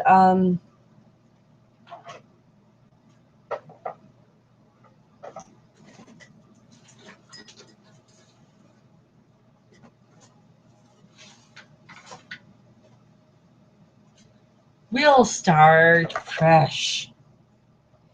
We have a bowl here of fruit, fresh fruit, apples and oranges and pears, and we have some vegetables of corn, and we have New Millennial golden rule chocolates that are white chocolates wrapped in gold,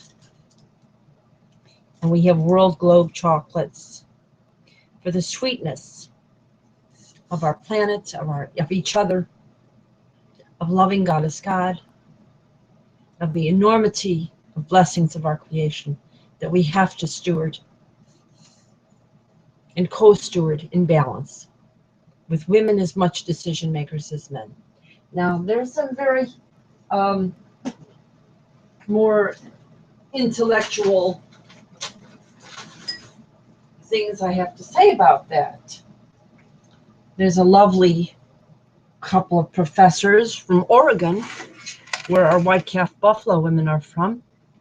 Carrie Norgard and Richard York did a scientific study that showed quite definitively that governments that have more women are more protective of the environment.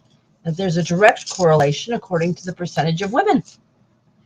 So, do you want to preserve Mother Earth, or do you want to throw her away to Pluto? Do you want to have a plutonic spring? Would you like a Fukushima in your backyard? Or would you prefer a community garden? Which would you like, do you think?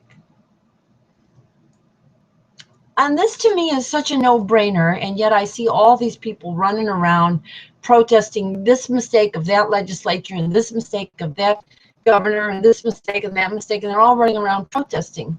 Why don't they just declare themselves co-secretary generals, put on the buttons, sit down with their neighbors, decide to go solar, make some community gardens, put a common center in your neighborhood, and then you don't need all of these legislatures and all these federal governments and all these state governments and all those guys that spend all their time hobnobbing with each other can spend a little bit more time with their children and their grandchildren, and they'll actually live a lot longer and happier, and their wives will be happier with them, and they'll all have a much better time, and they'll be like a very beneficent Q of the Q continuum, and they'll have eternal life.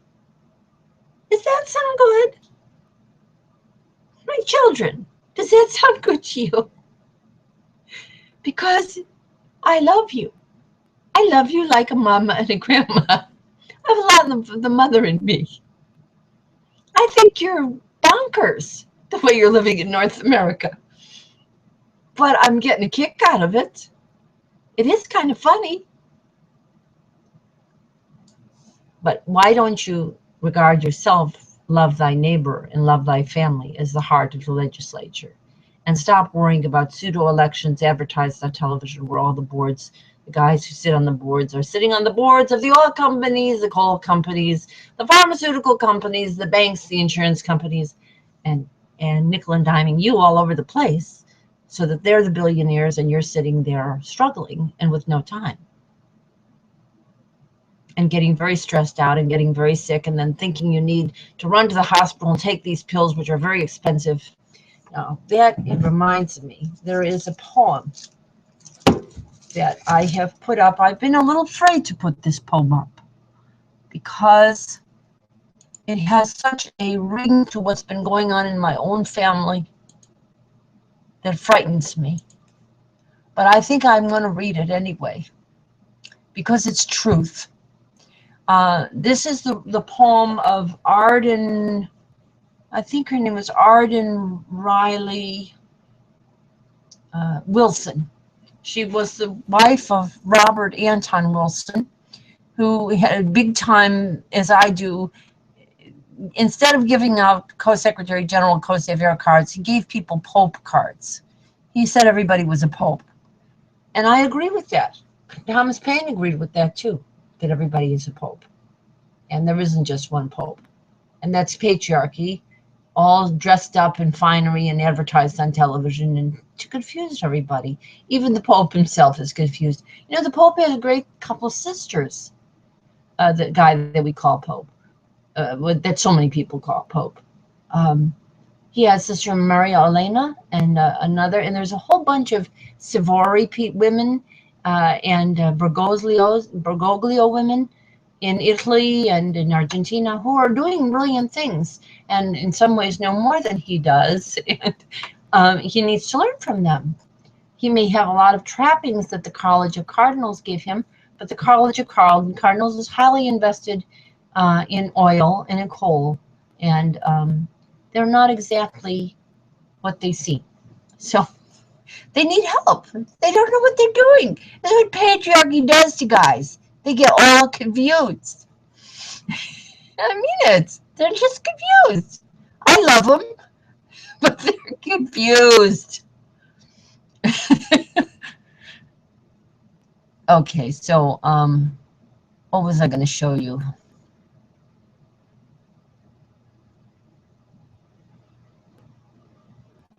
What was I going to show you just now? Oh, well, I can show you some of the pictures of the Pope's sisters on consciousness currencies. Let's see. Oh, I know. It was the poem I wanted to read to you.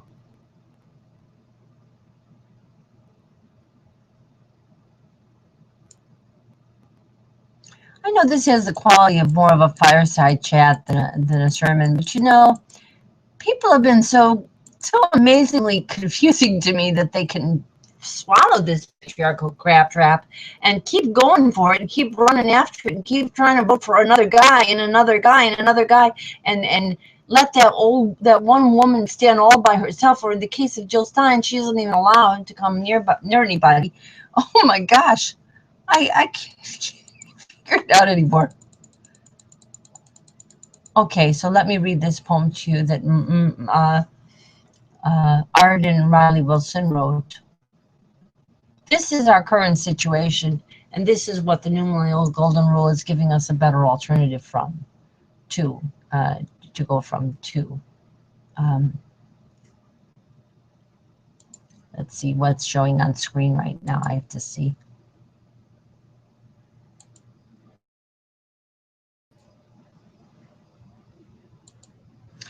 Now, I saw that I lost them for a while because I thought I was being censored, but it might have been a technical problem.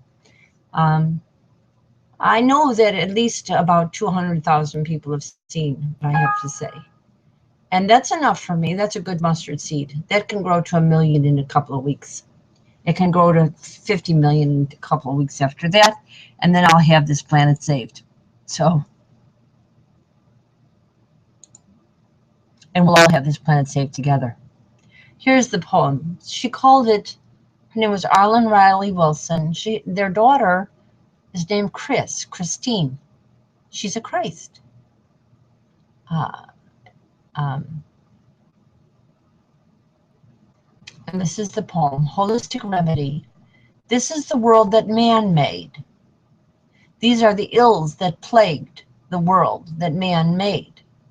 This is the doctor prescribing the pills that treated the ills that plagued the world that man made.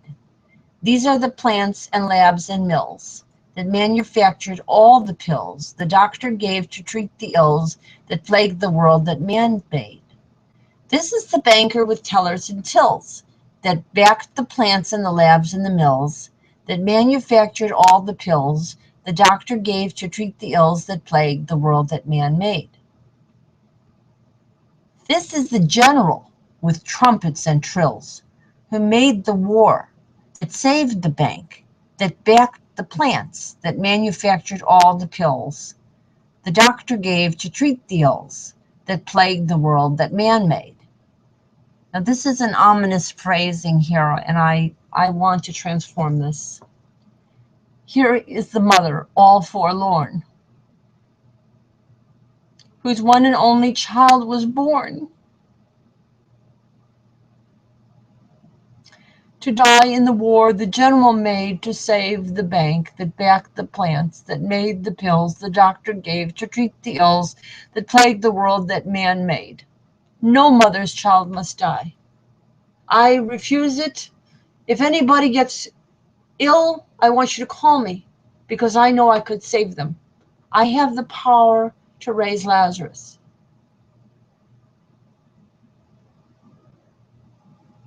I am the Paraclete.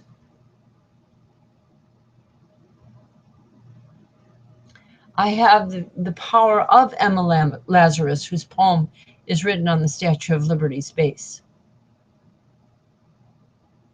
I have the light.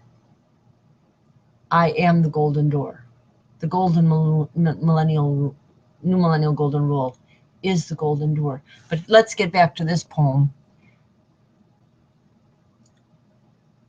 This is the angel that blew his horn. And of course, I take issue with her phrasing there, and I see it betrays her own embeddedness. These are the angels that blew their horns, and they were both female and male, of course, and they're us, to comfort the mother all forlorn. Well, in this case, to protect the mother, so she won't be forlorn.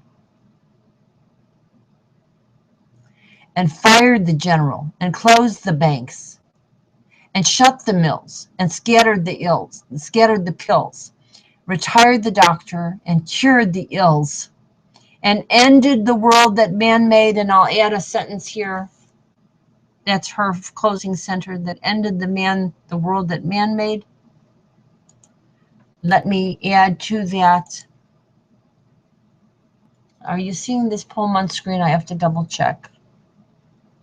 My computer's a little slow. I'm waiting for it to come up. No. Okay, I'm going to put this. You didn't see the poem on screen share. Let me put that on screen share.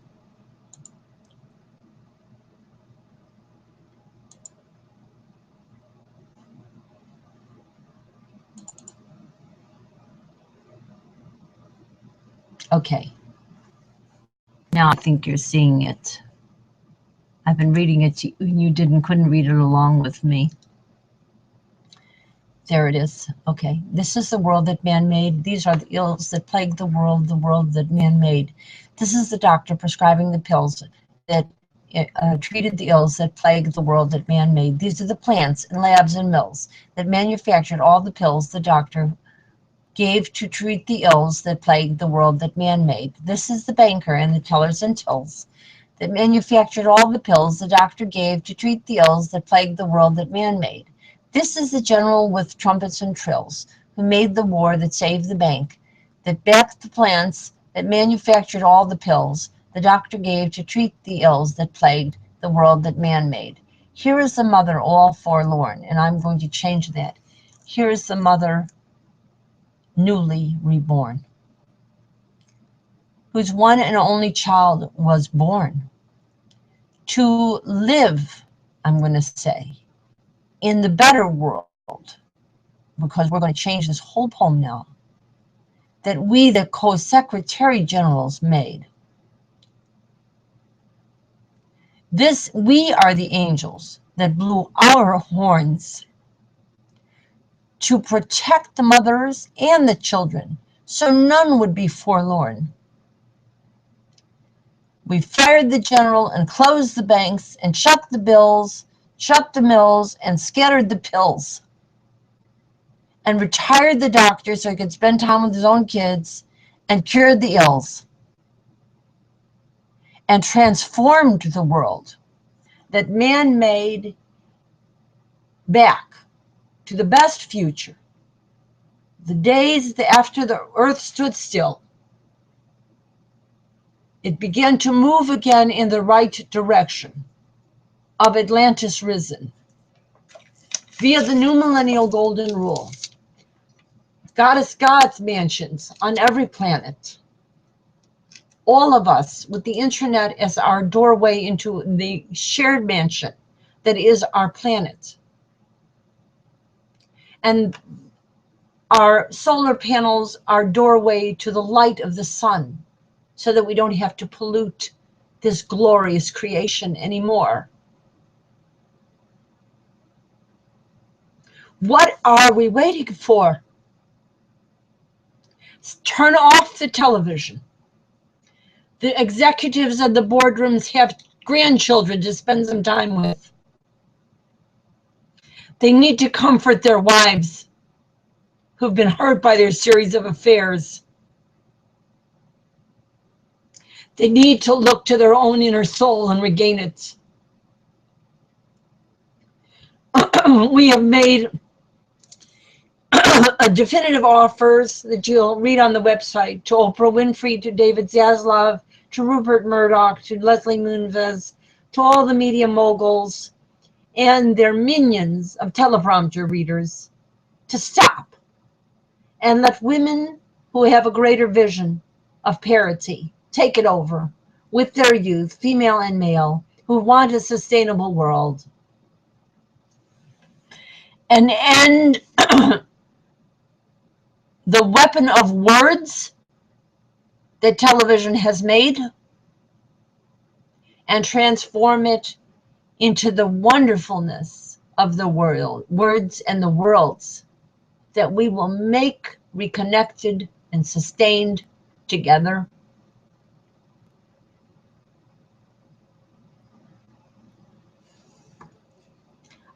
I want you to come join with me on these broadcasts.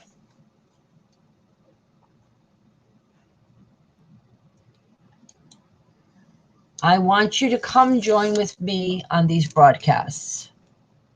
Here's the holistic memory poem if I didn't put it up properly. There you can look at it again. By Arlen Riley Wilson, mother of Christine, wife of Robert Anton, whose name means precious and light, and the will of the son. The daughter and the son are both Christ's.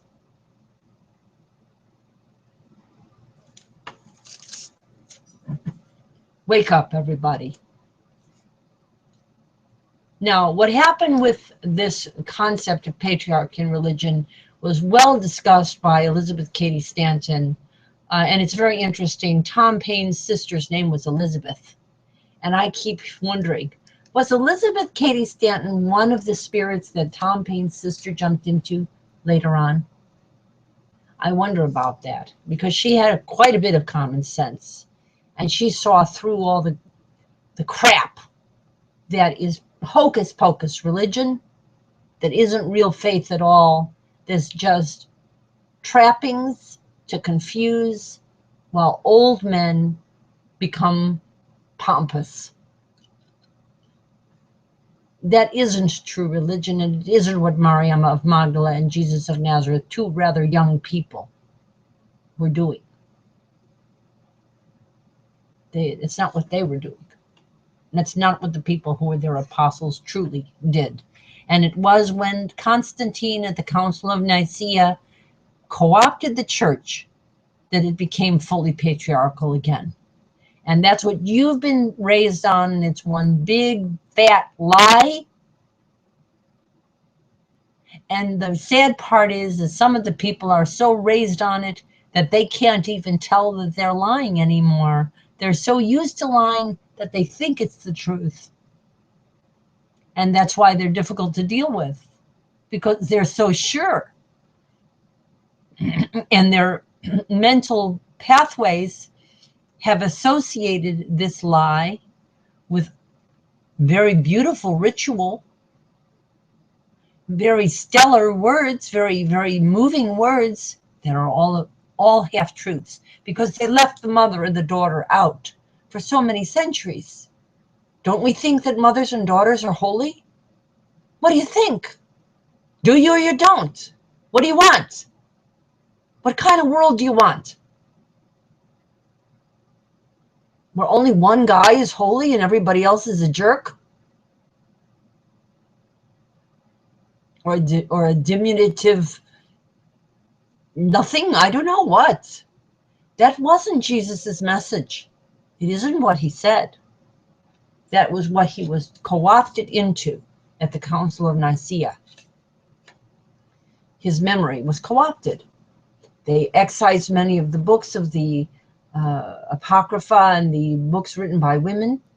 The testimonies given by women were thrown away, covered, buried, censored, just like they censored on television, and you never heard of the Panchayat Raj, and you didn't know that Rwanda was 63% women in its legislature, where Molly and Sasha are sitting there with their dad blabbering to something that doesn't even have 20%, and even less of women who look like them. You know, I'm telling you, the whole thing's so funny. It's such a ludicrous caricature of truth that I don't know how so many people fall for it, but they do. I love you. I love you no matter what you fall for. But I love you best when you go with the new millennial golden rule. And that's what Goddess God wants of you. That's what the goddess of every heritage wants of you. Saraswati, Azhera, Hera, Rhea, Amaratasu, Tara, Kuan Yin. They all want the new millennial golden rule. Got it? All the goddesses want the new millennial golden rule. Mother Nature wants the new millennial golden rule. And guess what? The father gods want it too. Zeus wants it. Mars wants it. Mars wants it real bad because he wants to be a god of agriculture again. He's tired of all this war crap. And he wants to go to other planets and terraform them. That's what he wants to do, you know. Give Mars a chance. Give Mars and peace a chance, okay? Give the peaceful Mars a chance. And what about all these other god figures? Do you think Poison wants you to poison the ocean? Neptune? Think that's his plan? Let's poison the ocean.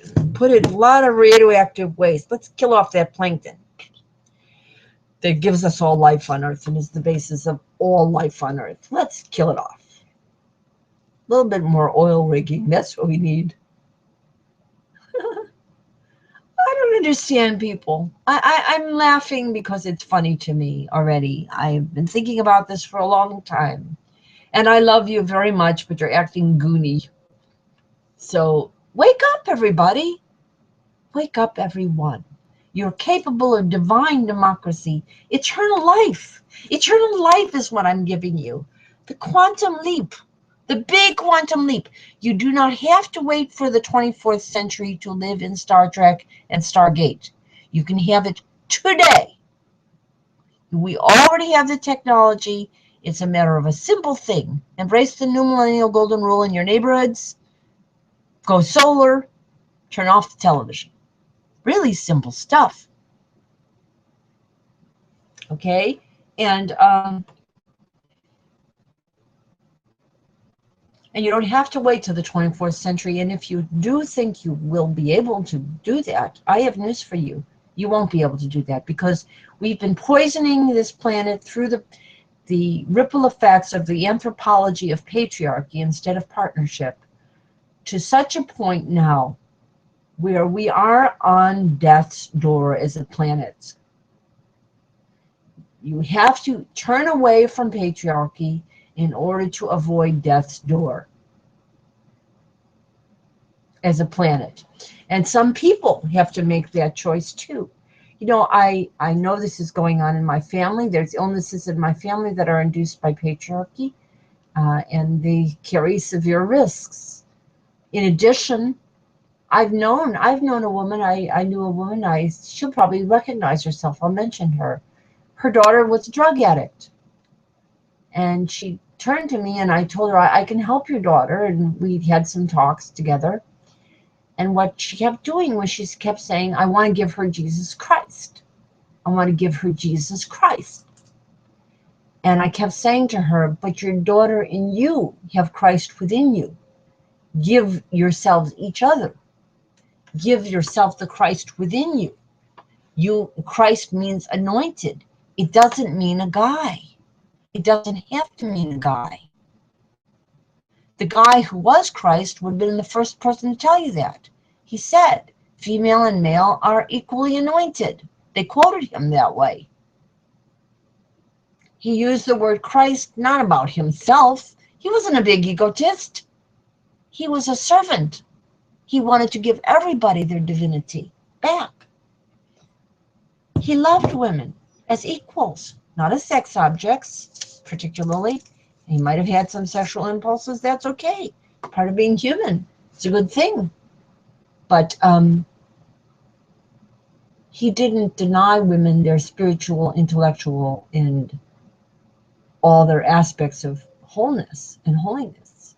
He did not.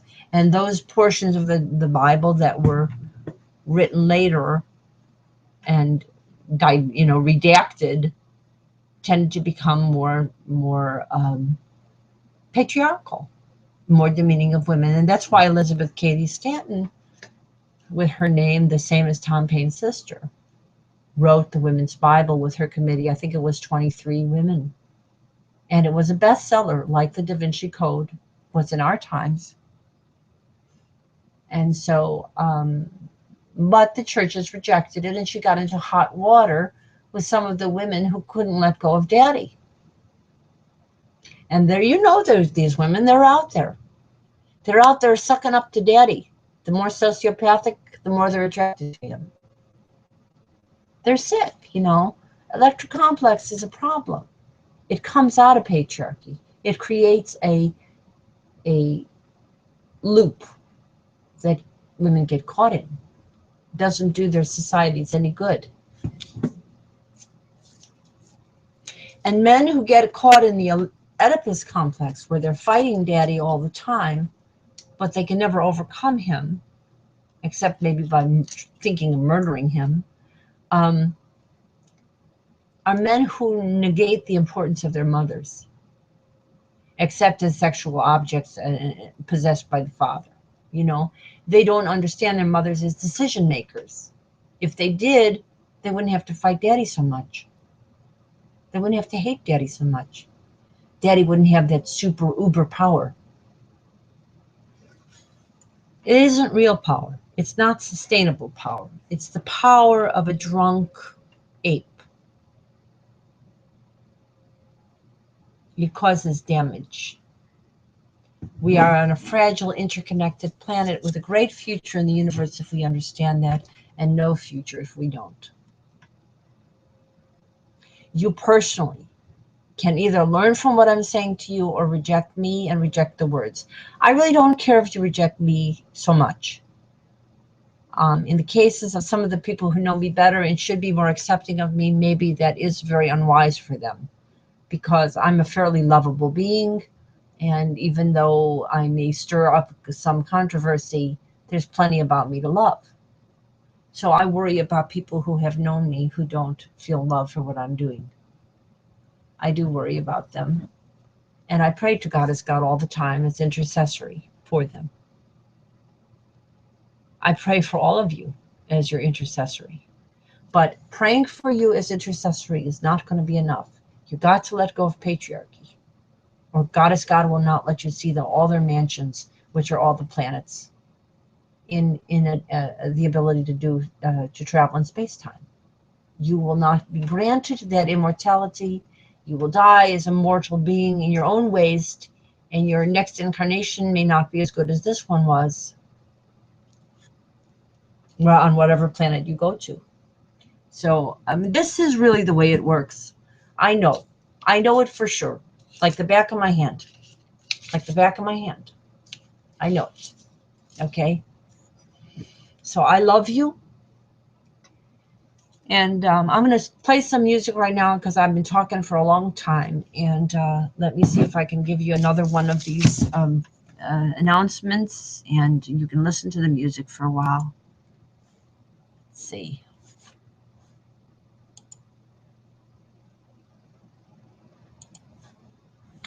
I wanted to make this a fairly long presentation because it is the 11th, and the L in my name, and the honoration of the week of Tom Paine and his maturation on the 11th, and understanding he in a sense was handicapped by not having Miriam Lambert with him, by not having his wife as his full partner, and by being already embedded in patriarchy himself, and to some extent, so that he had to a little bit to get along with the guys that he was hanging out with, and it took away some of his purity, and therefore he was willing to get involved in a war instead of a complete spiritual transformation through simply the wisdom of what he spoke. And warring is really not needed, but when men do not have women near them as partners, they will go into that mode sometimes, even good men. Let's see what we got showing on screen. Okay, so let's go back to looking at me.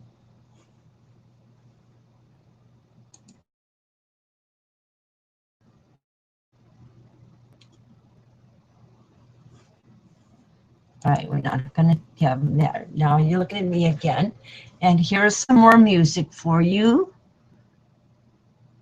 This is more lengthy, and it shows more of the various cultures that we all are sharing, and it's similar to the golden record that Carl Sagan and Linda, his wife at that time, made to put on, I think it was Voyager, the Voyager capsule. Now we have the whole internet to broadcast into space.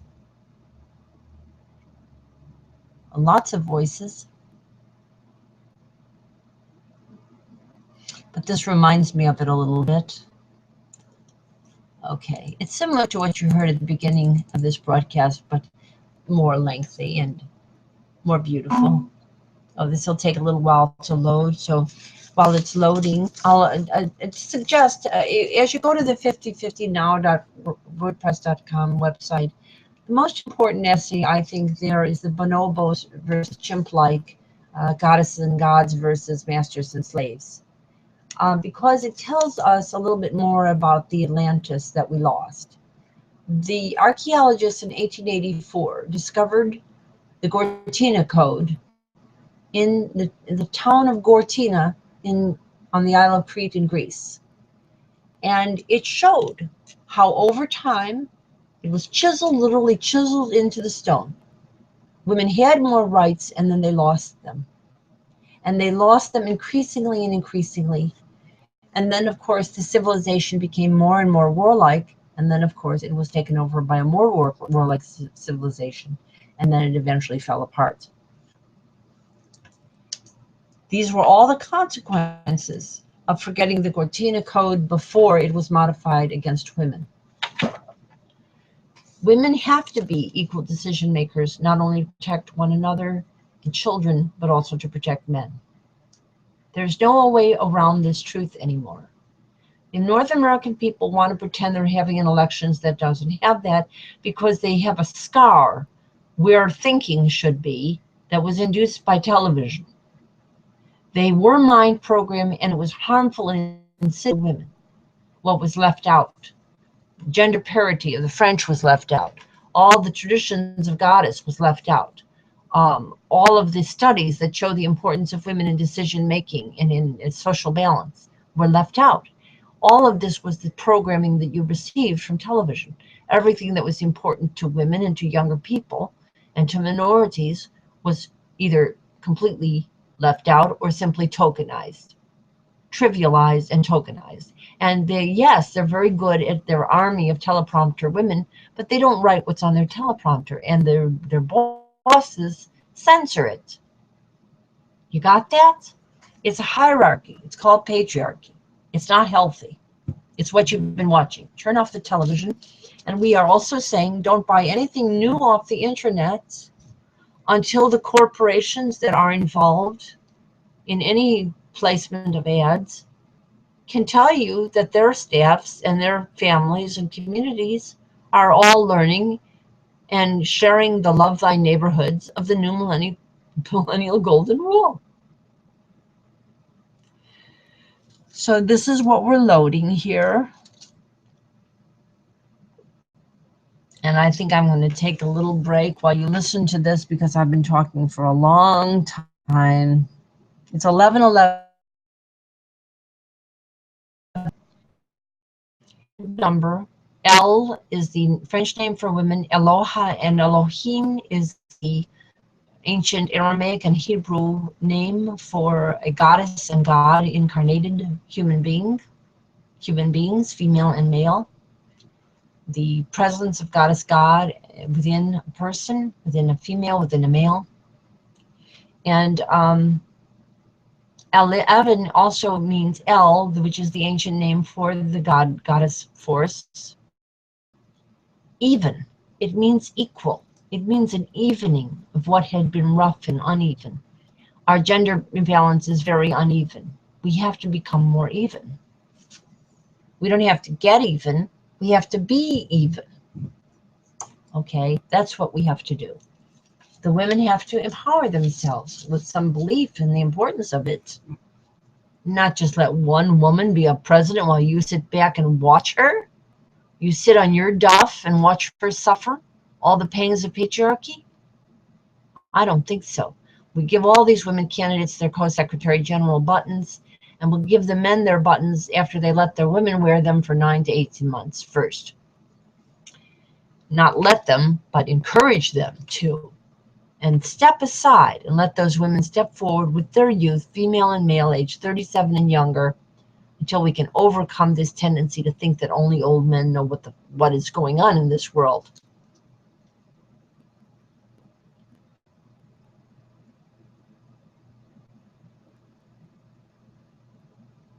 All right, this is about ready to start. I'm going to take a 5-minute break while you can look at the flowers and the candle.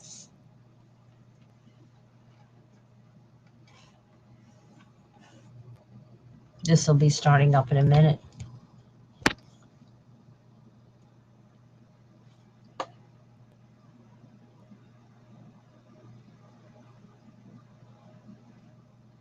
Okay, here we go.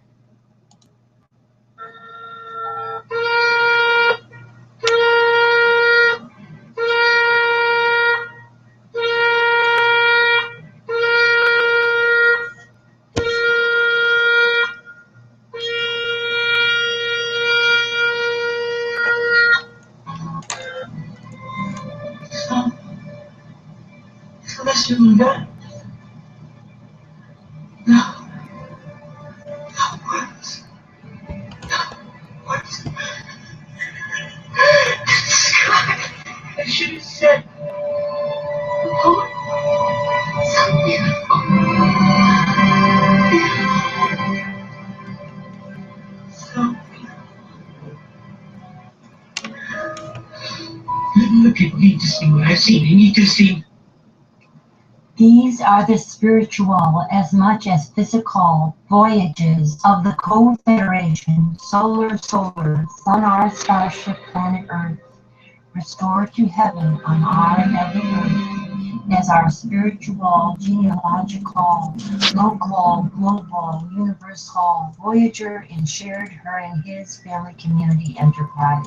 Our new millennial year's mission to rediscover and re-understand, sustain, and explore are and all are in fact familiar new worlds of family community, of the tree of love, life, and light throughout the solar system and universe, to restore, renew, and sustain our own new life and new sustainable civilizations, past, present, retroactively, and now, rebellion, and future, always balancing, to lovingly, genealogically, and boldly become and be space-time travelers whenever and where we get interdimensional reality, all in part been before, if also never been before, in alternative space lines that are circles, which are of the universal EQ, IQ,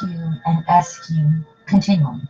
balance, combinations of the ever-expanding circle which spirals and grows, budding and blooming in space-time. Love and live enlightened, ever young, long, and prosper all both in each and every one. Engage your heart, mind, soul, and body, for we all, both and each both and all, can, must, and marvelously and miraculously make it so.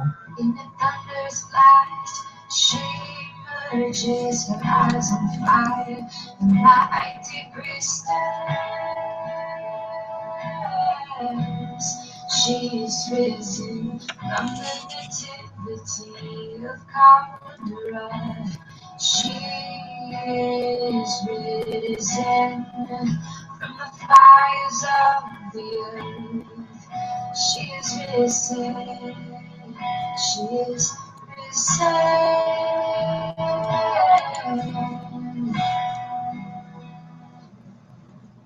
We are risen. She is risen.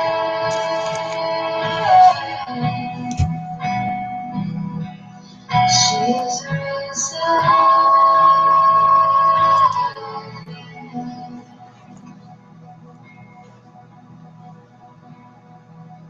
We'll play this again with better pictures to go with it, better graphics to accompany us, but you can hear it twice.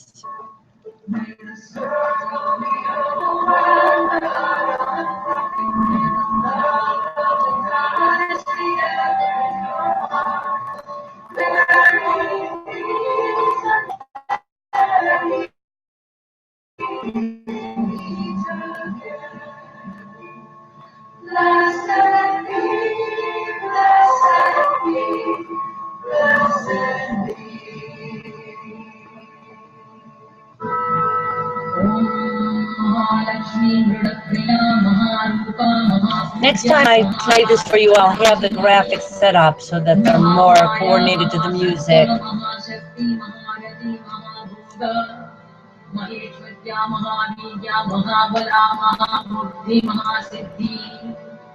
Mahayogeshwareshwari, Mahatantra, Mahamantra, Mahayantra, Mahasana, Mahayagakramaradhya. Om Mahabhairava-purita.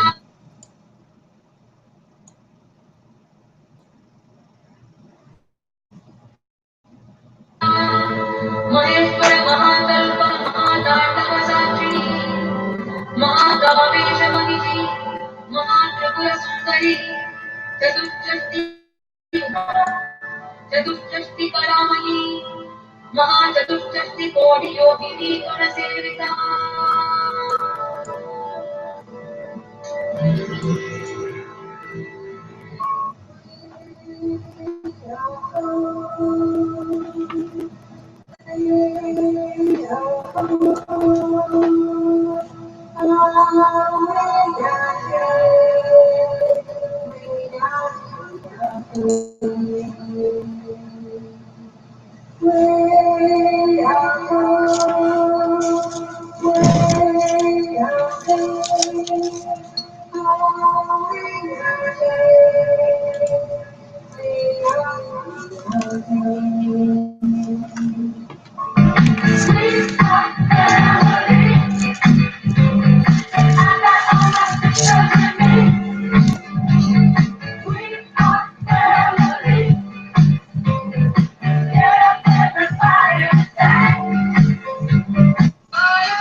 trying to give you another graphic here, but my mouse is not cooperating.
I couldn't graphics moving quick enough for this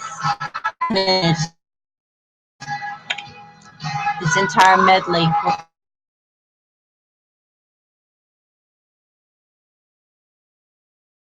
Play it again.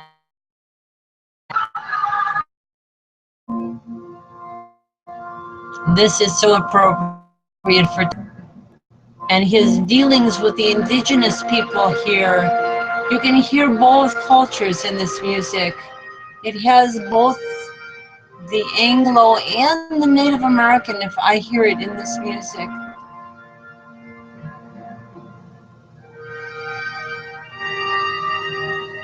The expanse of the land of North America and the nobility of the common person, the Tom Lambert Payne, Miriam Lambert Payne's family brought to us that we forgot for 230 years.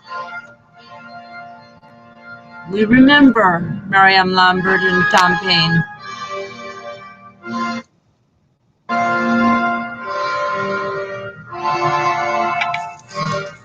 And your children and grandchildren of all your schools will learn.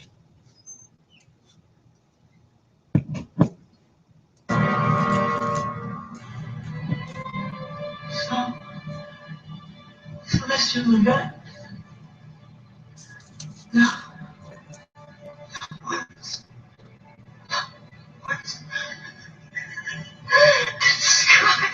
And she said, oh, so beautiful.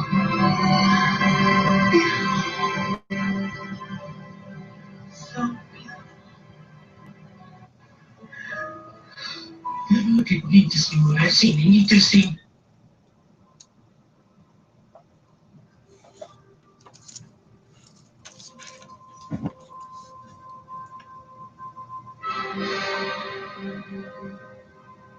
The power within every human being is a universe. Every human being, if you watch the beginning of 2001: A Space Odyssey, and it shows you that baby juxtaposed with the round head of the baby with the roundness of the planet, the circle that we are within ourselves, the heart, the vase that holds, the connection that we make, the connections that we make over the internet, around the world and around the worlds.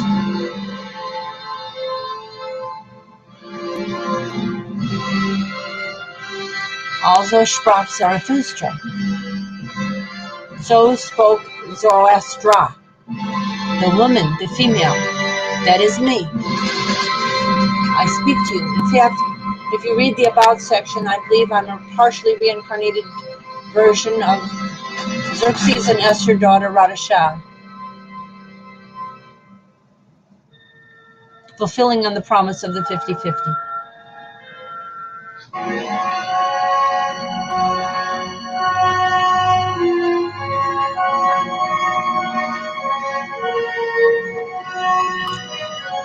We are all Captain Janeways. And our voyage is beginning right here on Earth. Before we can travel away from Earth, we have to observe the new millennial golden rule, and then we shall be the next generations instead of the last generations. And we shall be Atlantis risen.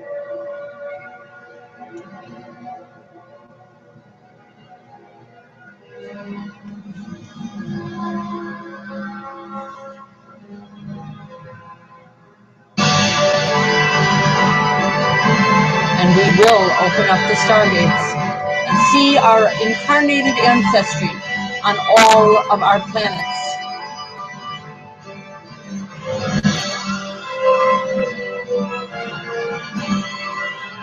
This is really simple. You just have to understand it. And then you'll believe it, and it will carry your heart and your soul. And your body will thrive, and your planet will thrive. Like those of the equinox, the noxes on Stargate.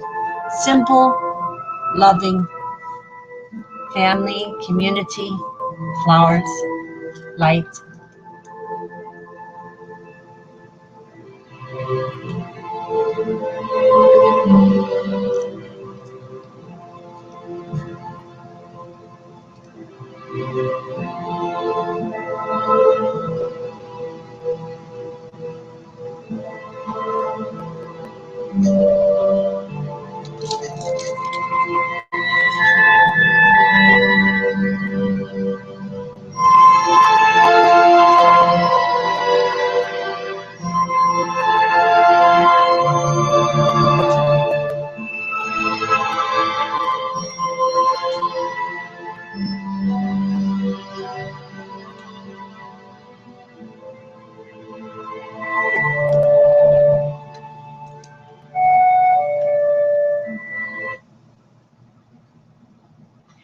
This day I call the heavens and the earths as witnesses intercession for, and hopefully every and day, prayerfully not against you, that I have set before you life and I death, have done so. blessings and curses.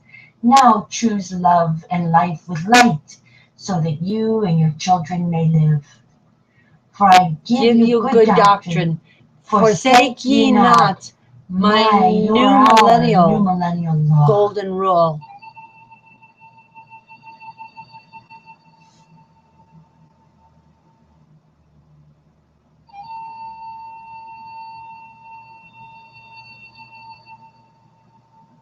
You are the purity of the human spirit.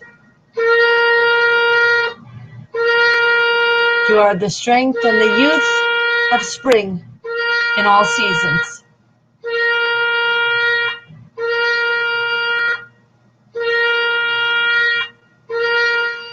And I am the you, the mothering lamb, to guide you on your way to all your mansions on this and all the planets.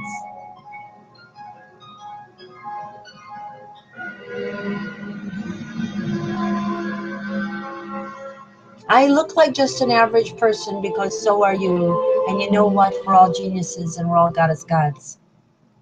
It's that simple.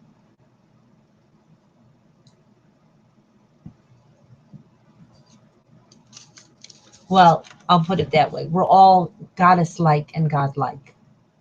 There is only one goddess God. And he, she is a force and an unknowable mystery. Present at all times. Present right now.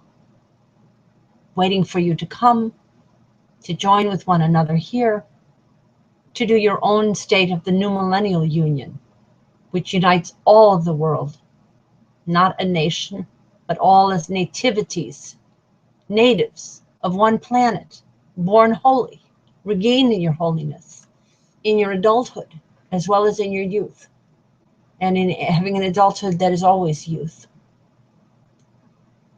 We have enormous wisdom. We have great technological advantages. Do we have the heart to use them to speak of the heart of the matter? Women have been oppressed too long. They're used to it. And they're pulling the men down with their own oppression. Neither gender can afford this anymore. We're poisoning our planet because the women's intelligence is not there when decisions are being made. And therefore the kinder and more gentler, nobler men like Thomas Lambert Paine are missing when they're most needed. You need to come forward. Come meet me and meet thee. I meet thee in the air. You're holy too. I am your paraclete. I am your first but not last, your only cosmic Christ. You are too. My beloved family, come join me. Those who I love so very greatly, come join. And those who I don't know yet, come join. You are the Cofederation of Earth and planets. You have begun. You have already begun. By my having the ability to make this broadcast, I know that it will turn out to be so. I have broken through the glass ceiling on our planet that patriarchy produces. I am the paraclete, the first but not last or only cosmic Christ, the first true co-secretary general, co-savior, with others who I love, because I represent them. Until they can represent themselves, I represent them. I'm not only intercessory, I'm a proxy, I'm a representative until they can come on their own. Then I gladly cede to the circle our decision making. We'll make our decisions together. But we already know what you want. We already know that 9 out of 10 people on this planet want solar energy yesterday. We already know that. The polls already told us that. It's just our politicians are not talking about it because it's patriarchy. They're not supposed to. It's all part of the hierarchy. That's the way it works. They're puppets. Got it? You don't need debates. You don't need elections. You need solar energy, and you need your governmental basis to be in your neighborhood where people know one another's children, know each other through the life cycle, and stabilize that neighborhood and let it become your Garden of Eden. Mother Teresa said, do you want world peace? Start with your family. She was right. We are all family on this planet, so you can really start with anyone. But your own dearest and your nearest are especially important and should be in your hearts. And patriarchy causes alienations, divorces, separations, diminutions. It causes many people to hide their own wisdom from one another. They're afraid to speak their own thoughts even to themselves. Alice Paul spoke for all of us when she went on her hunger strikes, not just women, but men who were more intelligent too. Mariam Lambert, who died in childbirth with her little daughter with her, inspired Tom Paine to liberate an entire world, and yet his vision was thwarted. He was jailed. He was exiled. He had only 6 people at his funeral. But maybe it was in part because he didn't understand one aspect of what he was really teaching, which is that we do not need war. And that the real issue between England of that time and the United States was not only monarchy and aristocracy, which he was able to identify, but it was also patriarchy, which he wasn't able to identify. Because even though Mary Wollstonecraft had begun her work, and Mary Lambert, I'm sure, knew it, it wasn't yet the fuller force. Now, it isn't yet a full enough force because our television has dumbed everyone down. Otherwise, you'd have been seeing a lot of women's studies stuff on television by now. There'd have been more than just the iron-jawed angels. There would have been a whole bunches of stories around this. What about the story of the life of Mariam Lambert and Tom Paine? I'll say something about that. Richard Attenborough made a film. His most famous film that he won most awards for was Gandhi. It was called Gandhi. Looking back on it, maybe should have called it Kapadia Gandhi, because Kasturba, born on April 11th, the number of information, was right there with Mahatma, and she was a Mahatma Amma, and she didn't know it, because the women of that generation did not fully understand their goddess incarnatedness. The women of Vedic India, thousands of years before, did know that, and they portrayed themselves as goddess incarnations, and the men portrayed themselves as God incarnations. We are Eloha and Elohim. We are the ones we have been waiting for. As soon as we embrace the new millennial golden rule, that does it. Just come to these, read the new millennial golden rule again. It's at 5050now.wordpress.com. Read it 3 times today and 3 times every day this week and month, before we reach the day of celebration of Gandhi at the end of the month in India. Read it between the delivery of common sense and the man who delivered a nonviolent revolution to poor people, so-called poor people, who he knew were not untouchable, but were so touchable and had been touched by the divine to be whatever they wanted to be. And that included women.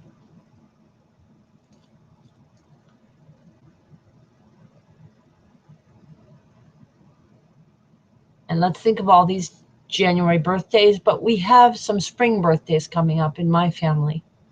We have spring conception days and birthdays in my family. My family is the family of spring and eternal life. I want to bring them to you by then. I hope they join me in the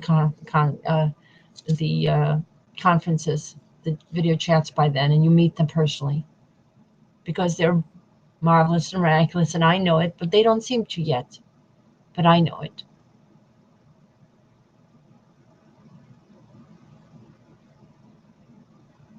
I say to those who have accumulated wealth in the banks, let your bank go solar right now. Let all the banks go solar right now. Let all the corporation headquarters go solar right now. Right now.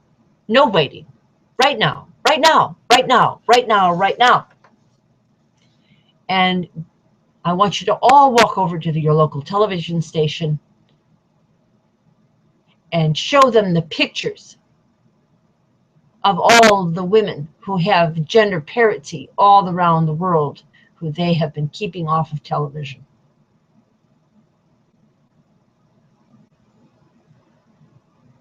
So that North American women concern themselves with lifting their buttocks instead of lifting their inner beauty in their world to beatitudes.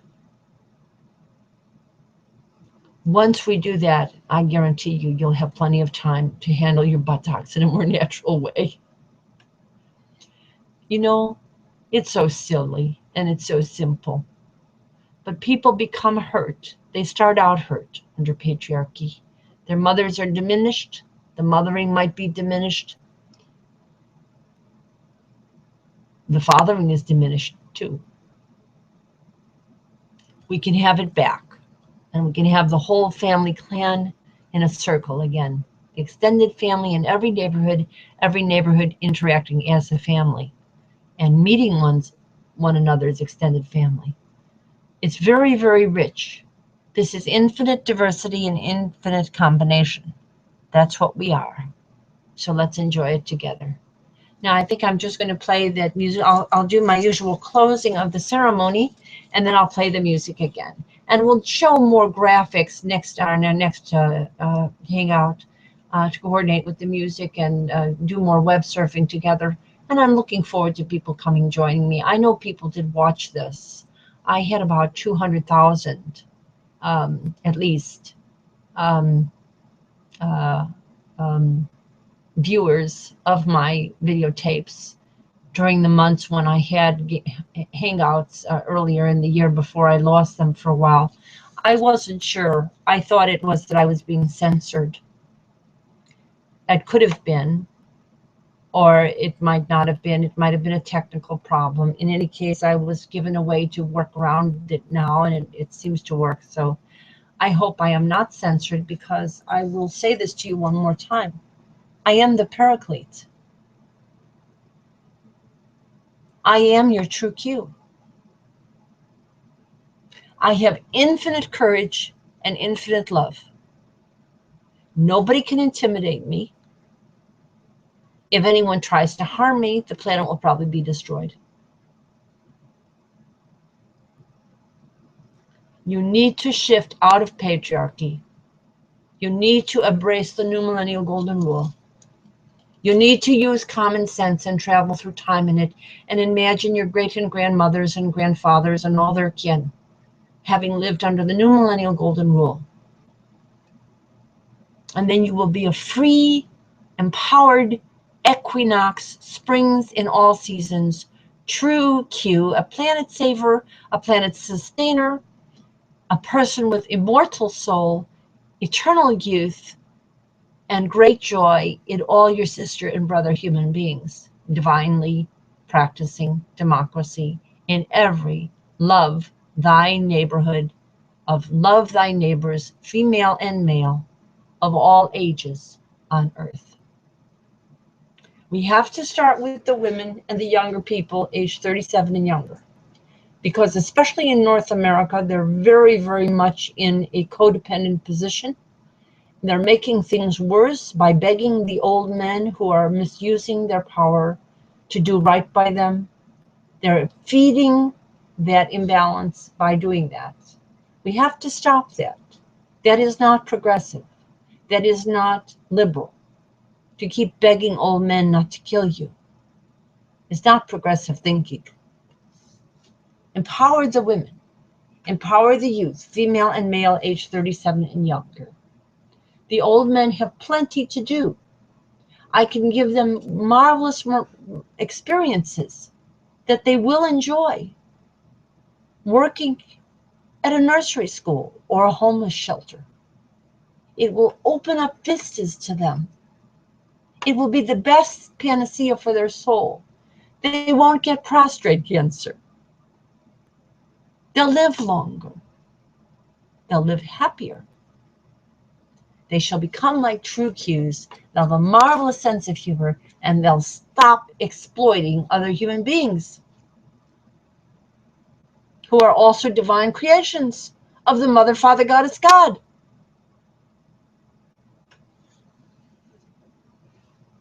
I want you all to heal. You've been on the wrong paradigm for thousands of years. We're going to be talking about various diseases and how patriarchy plays a role in each of their etiology, and how partnership and the new millennial golden rule are curative. We have lots of topics to talk about. We're also going to talk about, I haven't shown you all the consciousness currencies that will help us to, as in Star Trek, develop a society where money is literally no longer needed, because we're so abundantly wealthy with our solar energy, our infinite energy, energy to power computers very, very simply, much more simply than even right now. The grains of sand will become our salvations. They already are. They produce our solar panels and our computers. We are also the common grains of sand. We are the common grass. We are the most beautiful flowers, natural wildflowers, and cultivated flowers too. We cultivate one another. We learn from one another. It's all that it's about, and you're going to have a Q continuum length of lifetime to do that. You're going to have a lot of languages to learn all kinds of archaeology. You know, in Star Trek, they portrayed Jean-Luc Picard as having a very deep interest in archaeology.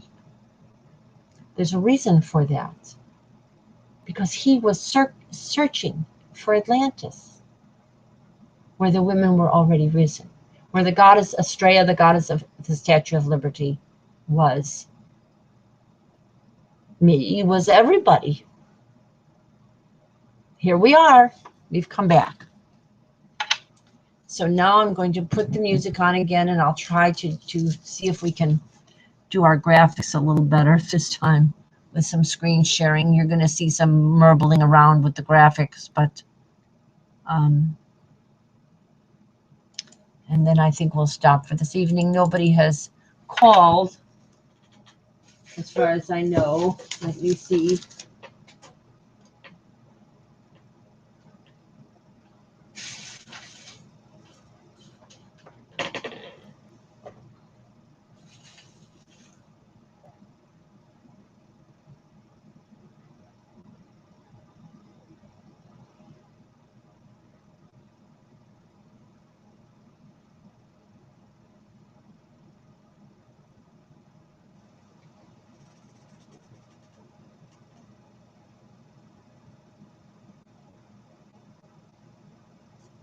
No, nobody called.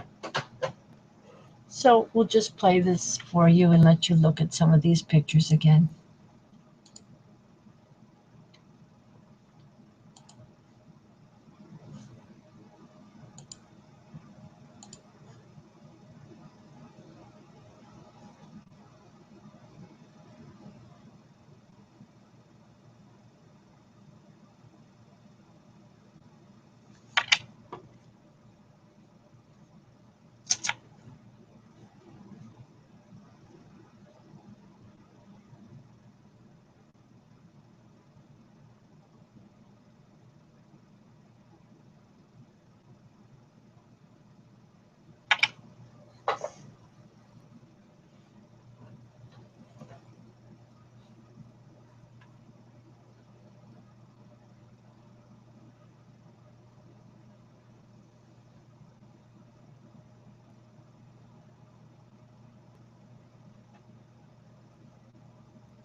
Trying to screen share here for you to accompany the music. Okay.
Celestial event.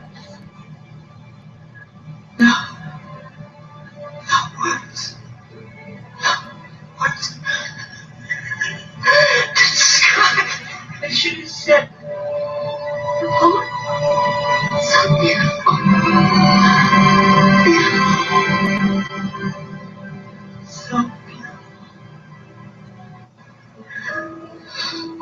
Other people need to see what I've seen. They need to see. These are the spiritual as much as physical voyages of the Cofederation, solar, sun, our starship, planet Earth, restored to heaven on our and every earth, as our spiritual, genealogical, local, global, universal, voyager, and shared her and his family community enterprise. Our new millennial year's mission to rediscover and re-understand, sustain, and explore our and all are in fact familiar new worlds of family community, of the tree of love, life, and light throughout the solar system and universe, to restore, renew, and sustain our and new life and new sustainable civilizations, past, present, retroactively, and now, reality, and future, always balancing, to lovingly, genealogically, and boldly become and be space-time travelers whenever and where we have any dimensional reality. All in part been before, it also never been before, in alternative space-time lines that are circles, which are of the universal EQ, IQ, and SQ continuum, balance, combinations of the ever-expanding circle which spirals and grows, budding and blooming in space-time. Love and live enlightened, ever young, long, and prosper all both in each and every one. Engage your heart, mind, soul, and body, for we all, both and each both and all, can, must, and marvelously and miraculously make it so. In the thunderous skies, she emerges, her eyes on fire, the mighty priestess. She is risen from the nativity of Cofederation.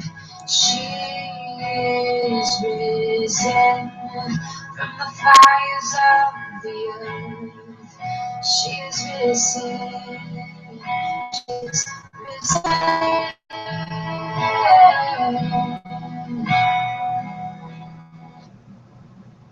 We are risen. She is risen.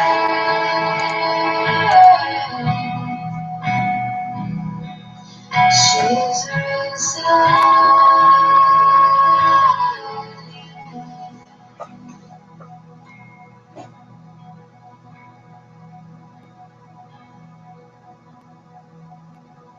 We are risen. May the circle be overwhelmed and may the love of the goddess be ever in your heart. Very peace and very thought, and when we meet again. Blessed be, blessed be, blessed be.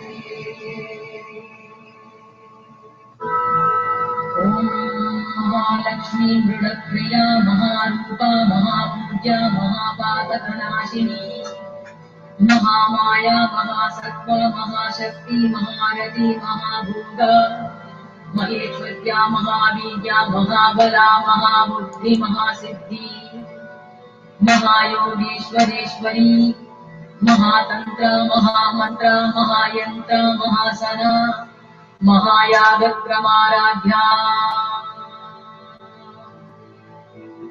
ओम महाभैरवपूजिता महेश्वर महाकल्पक महातांडव साक्षिणी महाकामेशमहिषी महात्रिपुरसुन्दरी चतुष्षष्टि उपजानाढ्या चतुष्षष्टि परामयी महाचतुष्षष्टि कोटि योगिनी करसेविता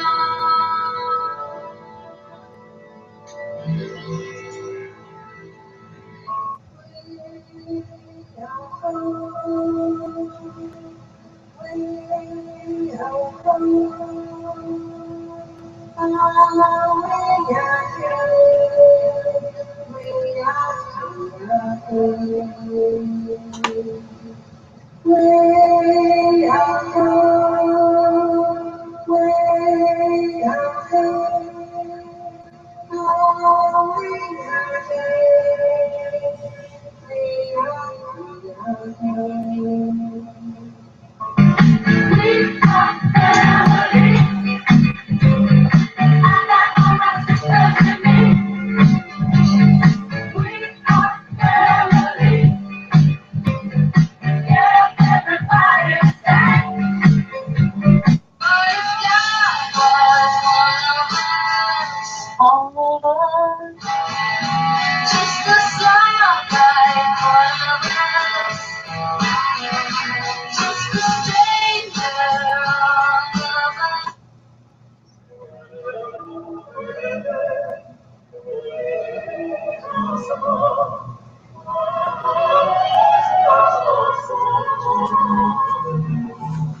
Celestial event. Words. Words. Scott, I should have said, oh, so beautiful. So beautiful. Look, you need to see what I've seen. You need to see.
This day I call the heavens and the earths as witnesses intercessorily for and hopefully and prayerfully not against you, that I have set before you life and death, blessings and curses.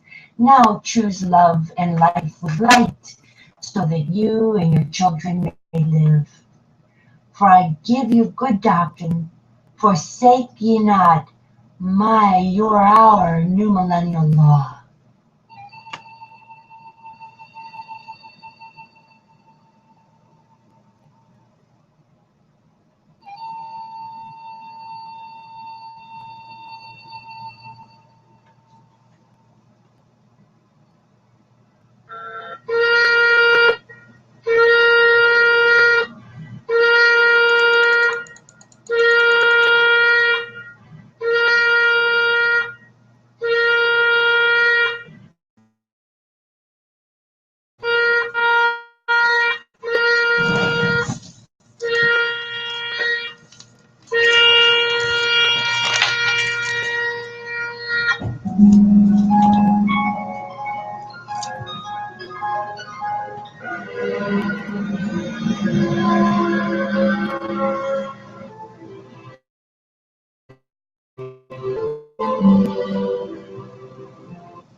We're going to play this again one more time for you with a different graphic up, because we want to remind, I've had a personal experience in my family, that the most marvelous, miraculous human being, if there is something that occurs in their infancy that's harmful to them, can be hurt. And frankly, I think that has happened to a lot of people in our culture. And we need a great healing of that inner holy child for many, many people. And those that we know and love the most.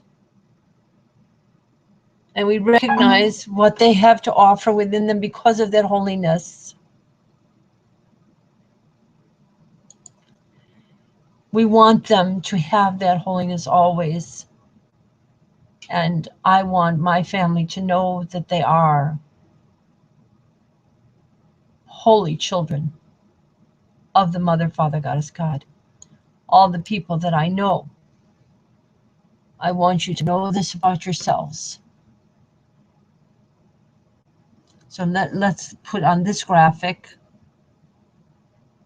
and play the musical again, the musical medley again of the New Millennial Golden Rule. This is the beginning of the Cofederation of Earth and planets, with common sense risen, Atlantis risen, not patriarchal, reparative to the female and egalitarian, respective of the youth within our youths and within all our people, female and male, and especially starting with women and youth, female and male, aged 37 and younger.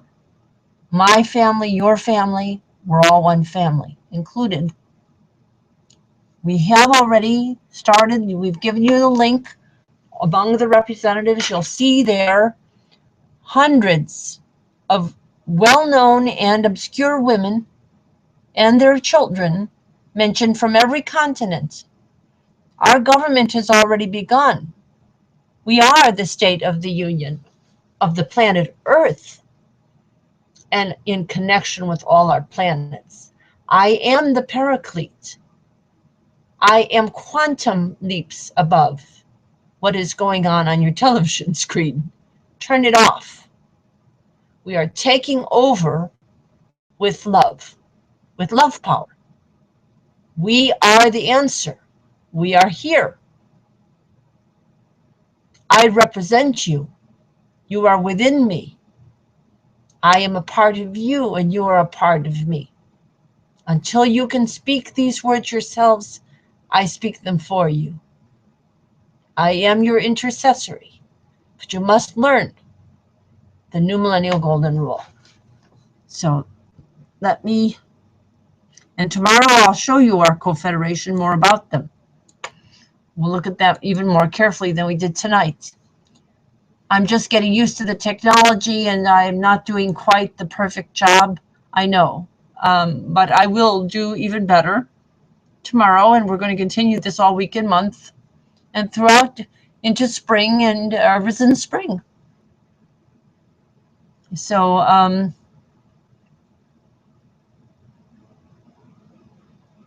let me see if I can. I should have shown you that website. Webpage. Let me see, where is it here?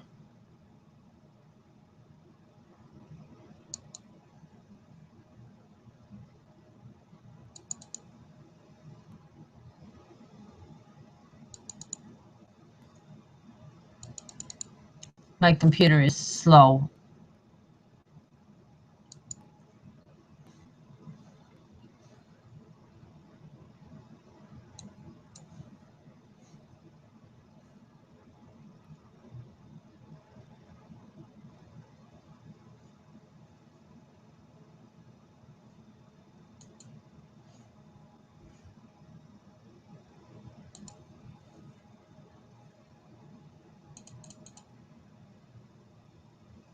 Coming. Be patient. It's coming. Don't be patient. Just bear with us. I don't want anyone's patience anymore. I think people have been patient enough with inequity.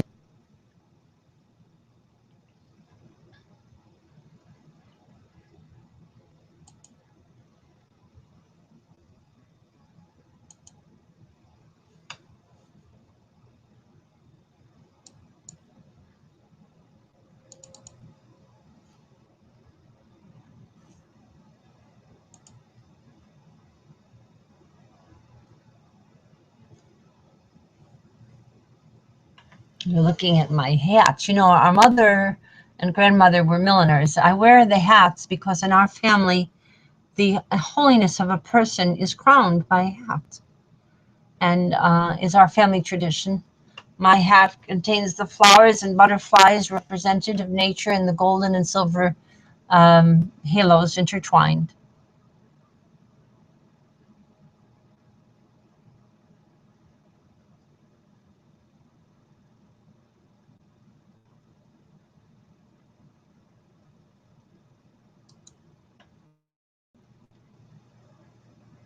I'm trying to pull up this page for you. It's too slow. It's very slow. Let's see. My computer is a little overloaded and it's taking a long time to get to this page.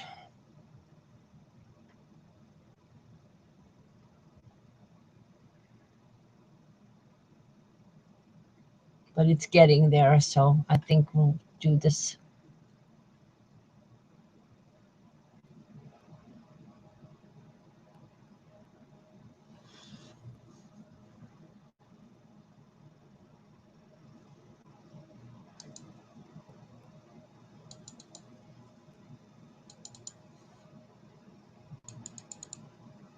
No, it's not coming up. Not coming up.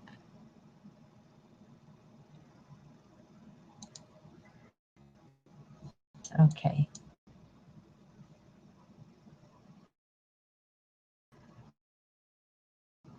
No, it disappeared. The page disappeared. Oh, there it is. Okay. But it's not loading properly. I think we're going to say Namaste, Mitakuye Oyasin, Sedlerik, Tibetsk, Bahava, L'chaim, Shalom, Mir, Pache, Salam. Here's something that we should probably show you some of these graphics while you're looking.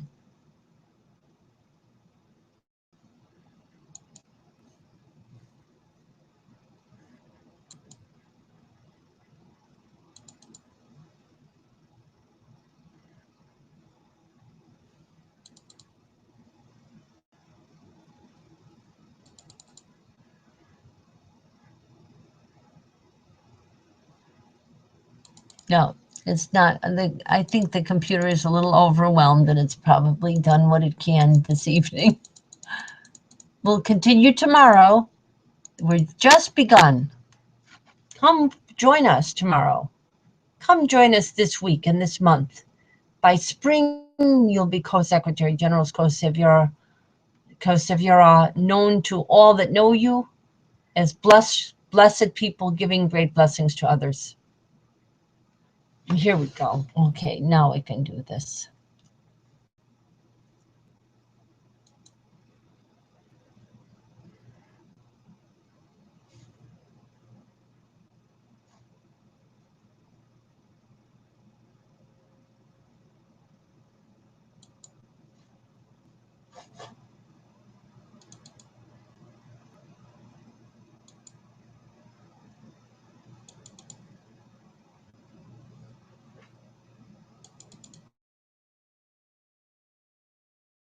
Click, click, click.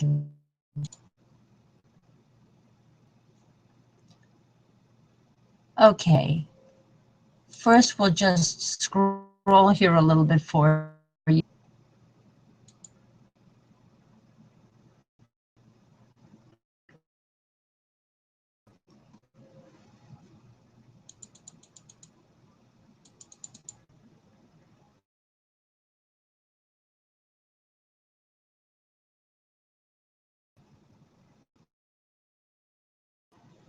You see, it's my theory that the way this universe works, if somebody got it together to talk about gender parity as the key to eternal life and intersectional justice as the key to eternal life on this and all planets, not like just heaven somewhere off planet, but on this planet, as well as in connection with other planets.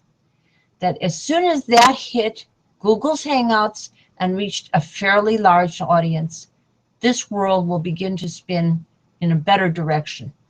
I am hoping so. I am praying so on behalf of all of you. Here you can look at some of here's a graphic of the New Millennial Golden Rule. And it says very clearly, the New Millennial Golden Rule, do unto others as you would have them do unto you. 50-50 and the genuine progress indicator and circle process makes it realizable and sustainable.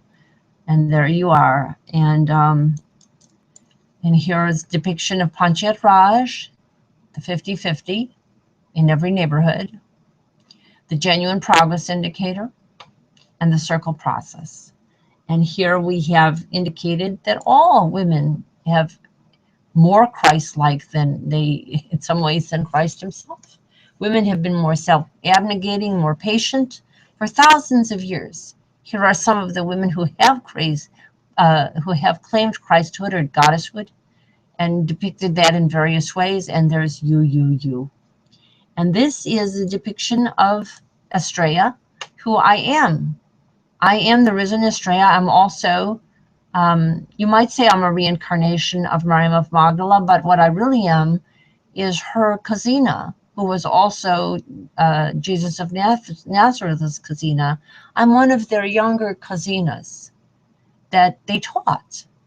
And I have come back to life as Estrella, the goddess of the Statue of Liberty, also the goddess of the Minoan civilization or Atlantis that did interact with the ancient Israel and the Essenes and the Gnostics, and did teach much of the traditions that Jesus of Nazareth and Miriam of Magdala and Jesus of Nazareth and their friends and their family did interact with. And it harkens back the Esther of the Queen Esther story, who was promised 50-50 by Xerxes, the prince. She is an embodiment of Astra, of the Ariadnean or Atlantis civilization. She's just another incarnation of it, another version of it. And all of our mythologies have these same overlapping themes. So we are risen Christ, we are goddess and godlike.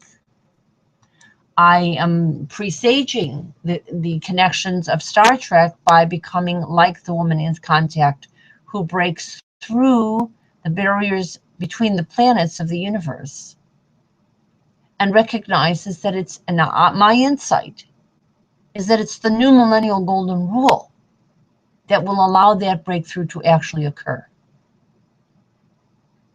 That's how it will occur. When you put gender parity together with highly developed scientific thinking, social scientific as well as physical and biological scientific thinking, then you come up with a sustainable solar planet and the ability to travel through space-time and connect the entire universe by contact, by the wormhole, by the Stargate.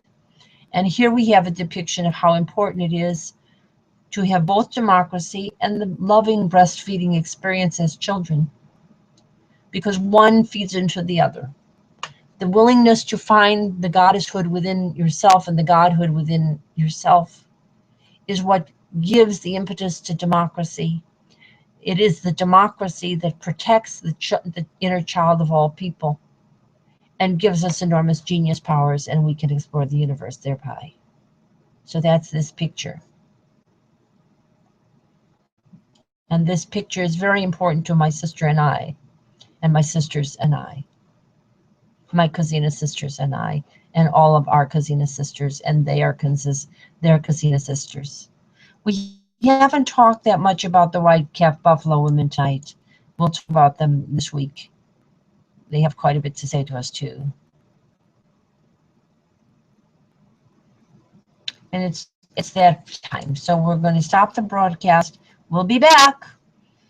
Mitakuye Yasin, Namaste, Bahava L'chaim Shalom, Sedlerik, Tiobesk, Sedlerik, Mir Pache, Merci, Sayonara, and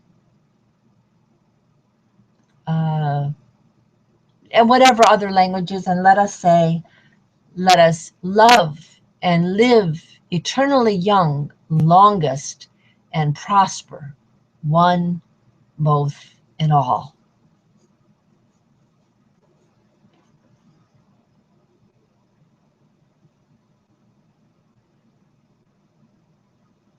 Every blessing, all my children, all the children of the Goddess God, of the universe.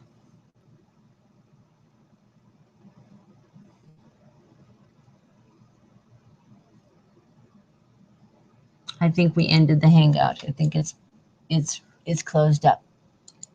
That's good.